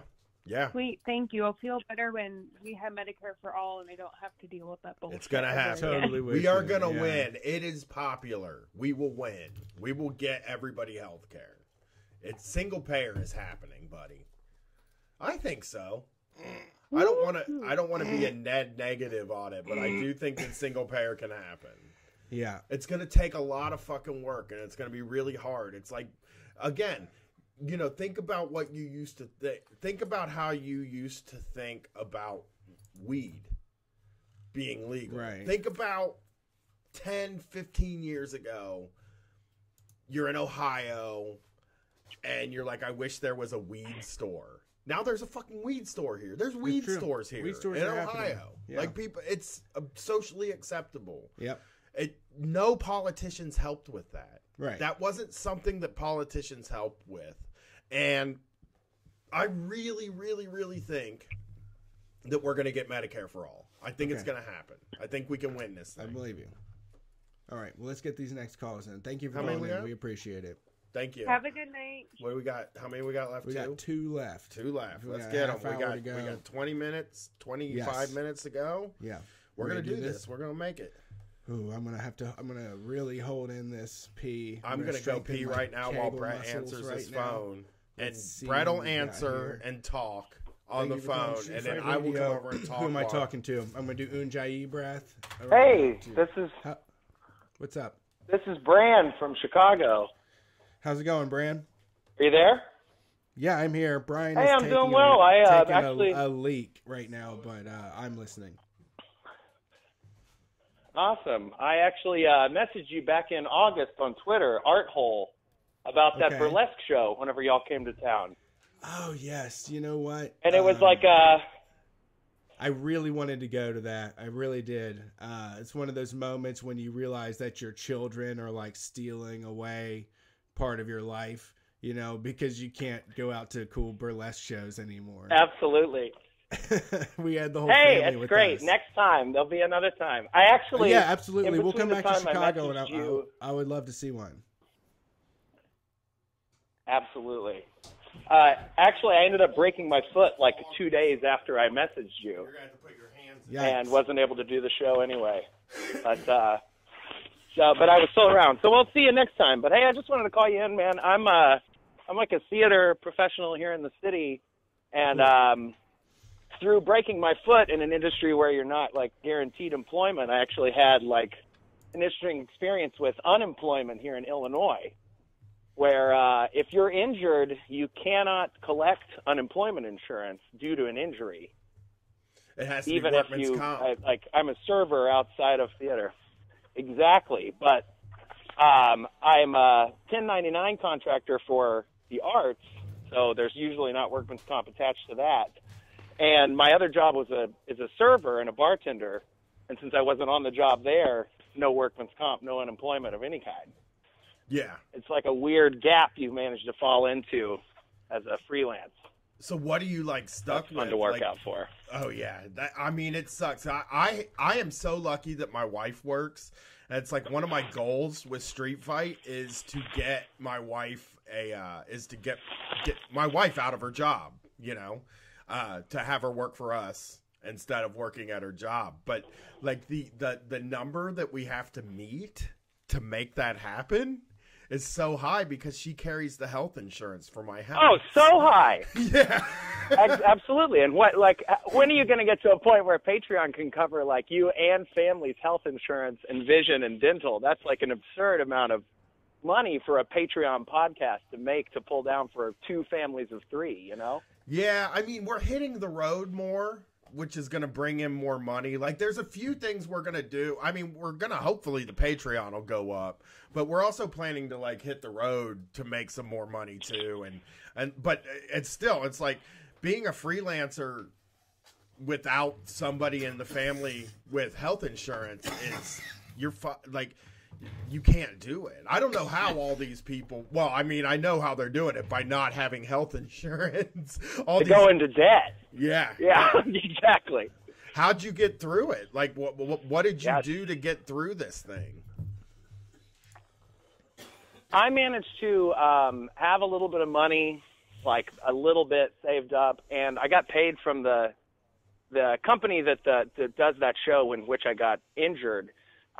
Is like I've been a part of that for almost a decade at this point, and so we're all really close. And they were still able to like. I'm also the technical director, which means I'm in charge of like building the scenery and all of the production around the show. Wow. And so I still got paid for that because that was finished by the time we opened, and I still got paid for being in the show. I still got to sing with the band and stuff, so I got a little bit of money from that. And I moved in with my partner during that time too, so that helped some of my bills, and pretty much just stayed home and played Nintendo Switch and smoked a lot of weed and didn't spend any money. Yeah, you're second person. That's got by with a little help from my friends, you know? Yeah. I love it. I mean, it's great because it's at least that's the freelance, I think, life. That's what you see, all these benefit shows and stuff for people, and it's like, that's all we can really do is GoFundMe and benefit shows in order to get people taken care of that can do the arts. Like, we don't live in a world that encourages following your artistic vision. Absolutely. Well, I know you guys are getting close to the end, but I have a great, like, the first time I felt empowered as, like, a worker story in a shitty job. And then I also have a thing I want to touch on about unions in the arts, if that's okay. Cool, yeah, go for it. All right. Well, whenever I was in college, I worked at this grocery store called Albertsons. I don't know if you have those in Ohio. I've been to one Oklahoma. when I was in Oklahoma. Is when I went to Albertsons. Didn't we have one here? No, we don't have one. Oh yeah, where in Oklahoma?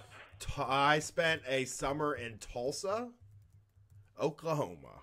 Oh shit! That's like where I'm from. That's where I'm close. I'm from right around there. Everybody there. It's a lot cooler now than it probably was when you were there. Yeah, everybody there was terrified of gangs, and like it was my family out there. Oh, yes. My family out there all lived in trailer parks, so I spent that summer in trailer parks in Tulsa. That's real though. Yeah, that's Oklahoma reality. There were a ton. But anyway, that's so the one thing. day I was working. Like everybody seemed to live in mobile Oh, homes there's when so I was many. there, but I think it was because I was with people that lived in mobile homes. But you didn't see a lot of houses there. I'll just say that. Yeah. But I worked in Albertson. I was like, a bagger. So lowest room is a totem pole, and I'm like 21 years old, maybe. And my manager was probably like 30, just like kind of a burnout, like towny guy from Stillwater. Not that there's anything wrong with that, but this guy was an asshole. And one day I was working, and he said he and the other manager came up to me and another like bagger stalker guy, and we're like, hey, and they were kind of chuckling, and we're like, hey, you guys should go clean up the men's room. And we're like, okay, this is already a bad scene. And we go in there, and someone, due to who knows what was going on with this person, but just like took a shit everywhere and like smeared it on the walls. And at some point during this, like made themselves sick and puked on the ground, and then continued their tirade of shit smearing. It's just and this is what we were expected to clean up. And I was, go ahead.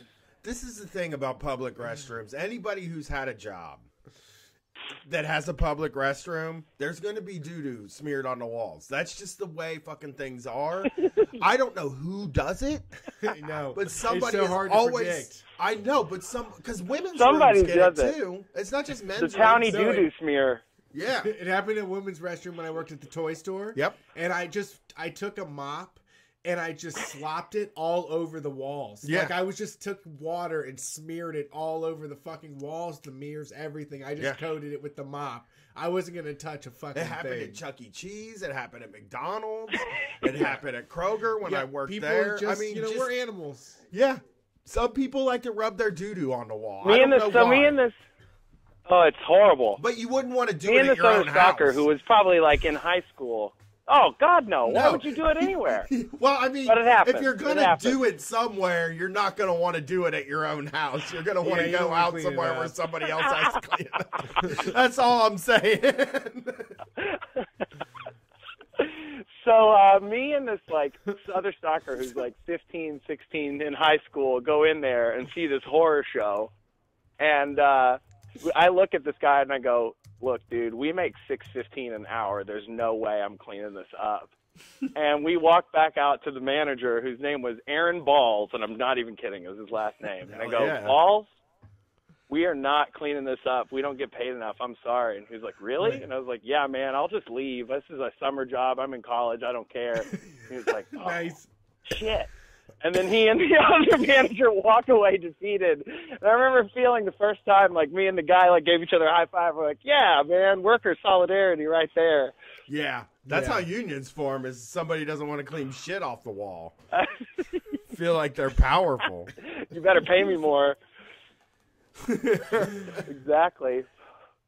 God, I can't believe people do it. But speaking of unions, though, I just every time I'm never surprised by somebody rub shit on the wall story in a bathroom, No, it in a public happens bathroom, everywhere. because it just all the time. It's a fact of Regular. life. Yeah, It's a regular, and people are regular like, thing service jobs are to so happen. easy.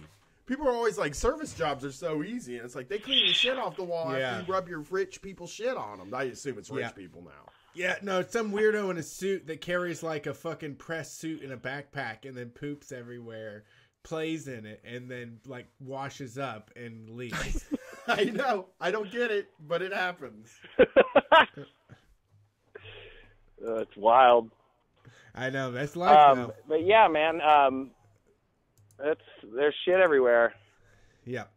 All right. Well, thanks for calling in. We appreciate But it. Was there anything yeah, that thanks we did for having me on, y'all. I'm a huge fan. First time, long time, all that. Sweet. Call back again. I'll find you on Switch one of these days. All right. Yeah, we'll be there. One more call. All right, we got have a good 15 night. minutes left, and Someone we're going else home. snuck in, but I don't know if we should honor Brett that because we said only Payne. 2 more. Brett Payne. We got 15 minutes left, no matter what. Yeah, we'll see what happens here. Thanks for calling Street Fight Radio. How can we help you? Hey, it's a first-time caller, Quentin from Mississippi. What's up, Quentin? How are you doing tonight? How's it going, Mississippi? Love it. Hey, just wrapping up my Super Bowl party right now. You know, kind of mad about Tom Brady, but you know, it's all a puppet game, so you know. Okay.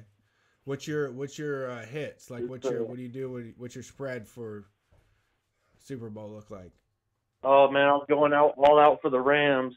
Usually all out Okay. for the underdogs, but you know. What about food-wise, though? Tom What are you Brady, doing? you know.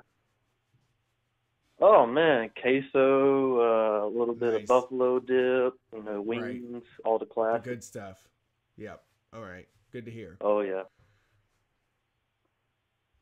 But yeah, I got a Dare story to wrap it up for tonight. Oh, You really? wanna hear a Really? Dare I love story? Dare. Yeah, Dare. Awful organization. Go ahead. But yeah, I actually went to Dare summer camp. I don't know if y'all have ever had any callers Oh, that no. talked I didn't know about they that. did that. No, I didn't know about that at all. Yeah. So yeah, one of our neighbors actually was a cop that would pick me and my twin sister up probably around 7th grade, and it was probably for about 3 weeks out of the summer break. We go and fill out little Dare coloring books, watch the movies. Generally was boring as shit, you know. Pretty weird. How'd you get signed up for it? Like, he just picked y'all from the neighborhood? Like, Man, hey, my come parents are like. No, my mom was a librarian officer that was actually lived less than half a mile away from us, basically our neighbors, and so she convinced me and my sister that we could. She convinced me and my sister to let her pick us up every single morning, ride in the patrol car, and go down to a school about 2 counties away from us and hang out with a whole bunch of random kids we didn't even know, and basically just watch Dare propaganda all day. So, you know, kind of weird. Oh, that is such an unfortunate use of your time. That really is. That sucks.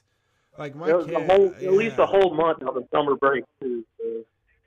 God damn, that is Pretty, outrageous. So what kind of depressing. stuff? Like, Yeah, actually, was it the same stuff over and over again? Was it the same lessons, or did they get really deep into shit? Right, Or so you'd have like you'd actually have an hour and a half lesson every single morning, just going through the whole curriculum, and then basically just watch movies and color shit and fill time, but for the rest of the time. Actually, a funny story, I was actually hanging out with like the little bad kids, you know, just the people trying to just not be there, and they were actually like just convincing people to sniff Sharpies and stuff, which was kind of funny, but right. Yeah, it was about 3-4 hours out of the day every day, you know, just drop your kids off at Dare camp, go to work and pick them up. So yeah, that really sucks, dude. Kinda, I'm glad brainwashing didn't work on you, right? Oh no. Both of my parents, you know, were big conservatives. We're out here in the middle of Mississippi, so my dad's actually in the QAnon shit, and it's just kind of depressing. Wow, yeah. Like seeing my dad like send me 4chan screenshots is very bizarre, but Your dad you know, sending just, you 4chan can't stuff. really. Having your dad send you 4chan stuff has to be the most depressing thing. Right, he's 58 years old, and it's just really fucking bizarre. Like it's a big letdown. Man, I think my don't understand it. father-in-law probably is into 4chan now. I would guess. And I have seen a lot of posts from like Grandma Pepe's, which is like They're out there.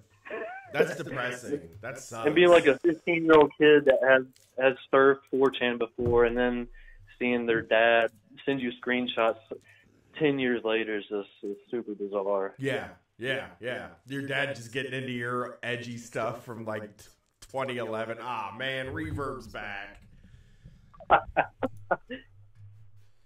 go to the you're just a little reverby there. I go to the bathroom and I come back. And I'm Brian went to the restroom and you didn't hear this, but this guy went to fucking Dare summer camp for a whole month. Ew. Where they took him and did 90 minutes of curriculum and then made them watch videos and then made them do like coloring books and activity sheets when he was like 7th grade. For a month? Like, the cop would come pick him up at his fucking house. 4th, 5th grade. Yeah, the head sheriff actually picked us up at my house every day at 7 a.m. You know, it's June. We want to be out just fucking off in the yard and in the neighborhood and stuff, and to go to Dare camp for a whole month out of the summer break, which I'm glad it didn't work on me. But it was every day. It was every single day, Monday through, because my parents tried to send me and Jason to Vacation Bible School one summer for, I think it was 3 weeks. I suffered through that for about 5 years. Yeah, they tried to send me, Jason, and my little brother and sister to Vacation Bible School. But what would happen is me and Jason would drop my brother and sister off at Vacation Bible School. Then we'd go fuck off around the neighborhood and stuff. That's fun. And smoke and hang out and shit like that. And, yeah, actually. Yeah, it was horrible. It's horrible. You poor and yeah, it's kind of worse. This culture I have down in Mississippi actually suffered through about 6 years of Vacation Bible School, and it's just every single parent in the neighborhood will send, I mean, you know, their 6 through 12-year-olds there, just fucking every fucking body. It's kind of unescapable down here. It's not fun. Pretty, They're like, pretty depressing. We could play freeze tag, but the only way to get unfrozen is to like say a Bible verse or something. It was like everything fun, and then they ruined it with that religion aesthetic. It was the worst, man. Yeah. They always gas you up with like some game, and then be like, you have to know some fucking proverbs. So you're like, oh no. Worst day of my goddamn fucking life was when I went to Mormon church with my buddy, and. You remember the game show from MTV called Remote Control? It's about TV. It had Colin Quinn, and all the questions were about TV. And, you know, I am a motherfucking pop culture genius. Nobody knows as much. I mean, look, I'm just going to say if I went to a pop culture trivia night, I would win. Wow. Every single time. We need to test this. I'm a genius. My wife wants to do it. And my wife wants to do it, and she knows because if she did it with me, we win because I'm a fucking genius with that shit, that stuff that doesn't like mean anything. And so they had the home game at this Mormon church that I went to, okay? A home version of the game. And I had wanted to get it, but my parents wouldn't buy it for me. So we finally were at this Vacation Bible School, and they bring out the remote control home game.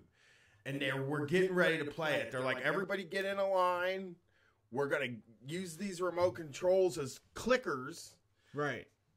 We're going to ask you a question about the book of Joseph or whatever that book's called. The Book of Mormon. No. And then if you know the answer, you click on the remote control to click in, and then you're right. And I was like, I'm never going to get to click this remote control. Yeah. I don't know anything about Madonna and Prince. Yeah.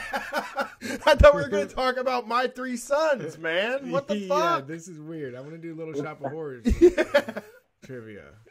Yeah. Even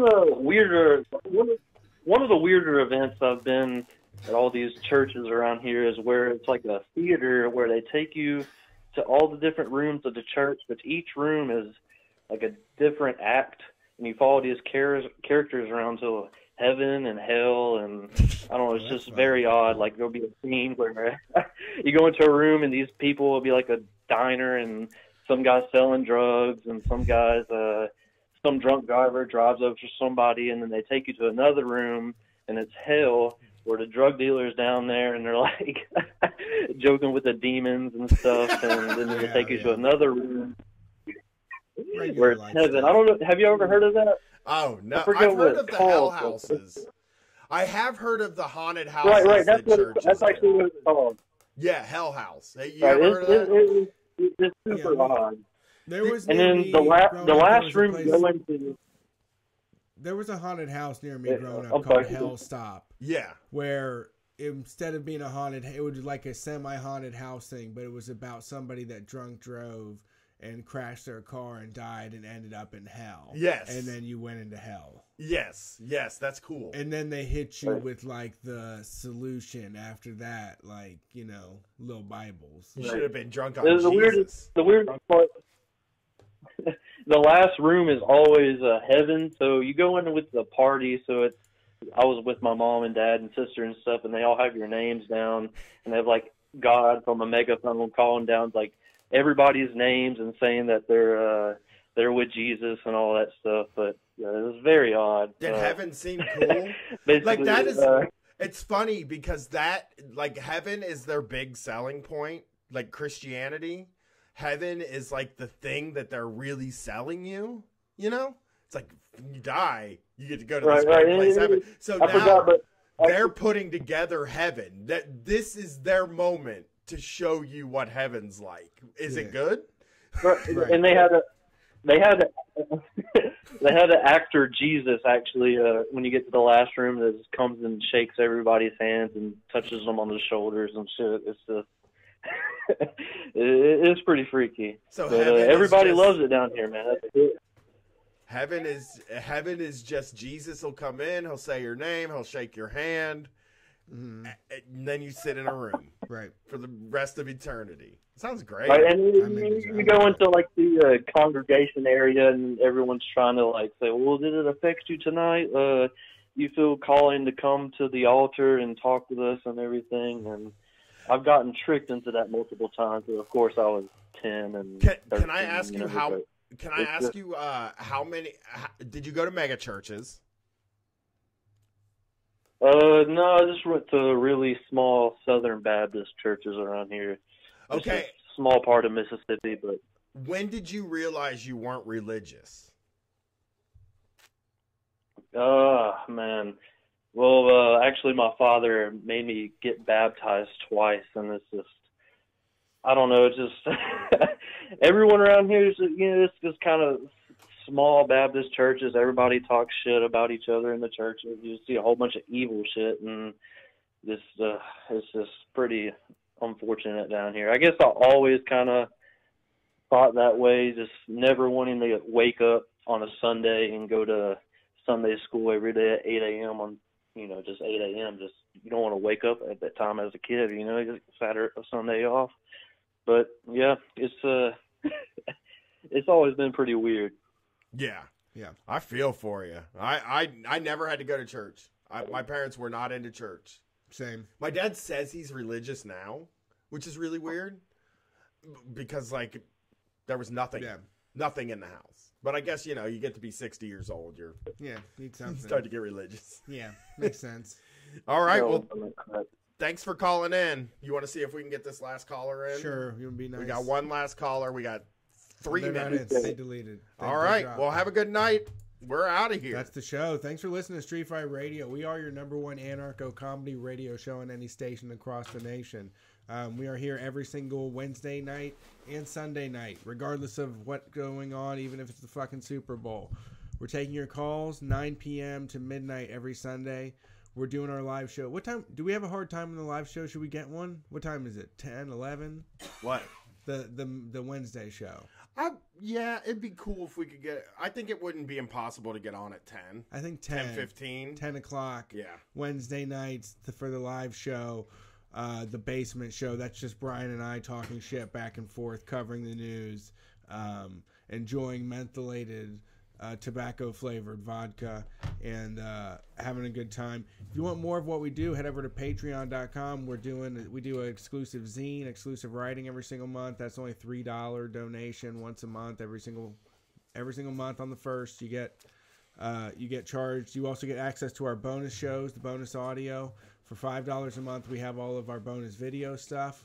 My plan is to get working on this video cranking. I have a lot of build up in the archives, and it really has to get processed. So I'm ready to kind of break it down and start distributing it. But we got live show from the Midwest tour. We got live video from the West Coast, and we have the Pittsburgh fundraiser we did for the abortion fund. So all that stuff is going to be coming soon. We're going to be distributing that, and I'm excited for everyone to see it and ready to keep continuing on with the live shows and doing more stuff because it's been a lot of fun, and we're glad that you call in with your stories. This was a great show, right? This is top notch. One of our best call-ins tonight. It was good. Yeah, good. And I have third shows because of coming them. up. I have some good third What's shows the third coming show? up, What's too. going on with the third shows? Fuck, I can't remember the first one I did. I have one. If you're interested in more of the art stuff, I talked to the Art and Labor podcast. They are a couple of folks there in New York trying to unionize the art industry, and they have been going strong for a while now. Really good. Hachi Machi. Lucia Fox, OK Fox, and Lucia Love, I think was the name. Yeah, that's their names. And it was good to talk to them. They did a good show. They are great hosts and have a good chemistry. So I think you should listen to them too. I got one of the dudes from Minion Death Cult. Yeah, that was a fun show Coming to do. up. I really loved doing that show. That show's fucking funny as hell. They crack me up. I love they do the, we don't do a lot of the comments. I realize we haven't done so much of that diving into the comments. And they really just get right to the meat of it and find some insane fucking comments on this shit, Yep. And I have Dank Metal coming up soon. I have Nick, which I got to tell you. Yeah, we got to mention. People didn't know, I guess. I don't know. A lot of people are new. But this article came out about Means TV, which if you didn't know, Means TV was responsible for Alexandria Ocasio-Cortez's video, her campaign video that went viral. And they also worked on that guy in Hawaii, right? I believe they worked with him as well. Yeah, they're doing something with Bernie Sanders too. Yeah, I got Nick coming on Tuesday night, and I got to tell you, if you're a fan of Street Fight, if you want some Street Fight shit, then Nick and Jason probably have the most intimate, impression of what happens here. You know what I mean? Yeah, I would say sure.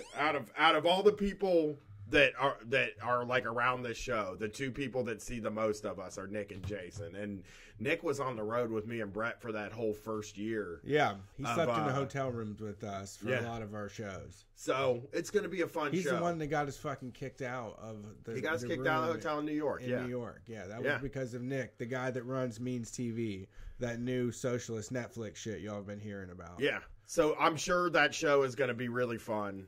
And you're gonna it'll be really fun especially for people that are just a huge. And I think once it gets off the ground and running, I hope to have opportunities to do some really high concept sketch stuff. We have some things we've written that would be funny if we did them, but even better if we could have some production and get actors, and have someone facilitate all of that. And Nick's the guy that can make it happen. He's like a fucking genius. He's like a Uber kid. He's crazy. He's young as fuck. I'm giving that mother. He's one of the only people that I've ever bought drinks for, and slipped him drinks at a bar under 21. Only guy that I've ever fucking trusted enough to do that. He didn't burn me at all. He never got too wasted. He never started saying crazy shit and slurring all over the place. He's a number one dude. He's he crazy. is the best. Yeah, he's a genius. He's a brilliant guy. All right. So, thanks for tuning in to Street Fight. You can find us on social media. Give us a follow. We're Street Fight WCRS on Instagram, Snapchat, Facebook, Twitter. You can watch the show on Twitter, Facebook, Twitch, and YouTube. We're Street Fight Radio. Peace. Perfect. That's an hour. That's 3 hours.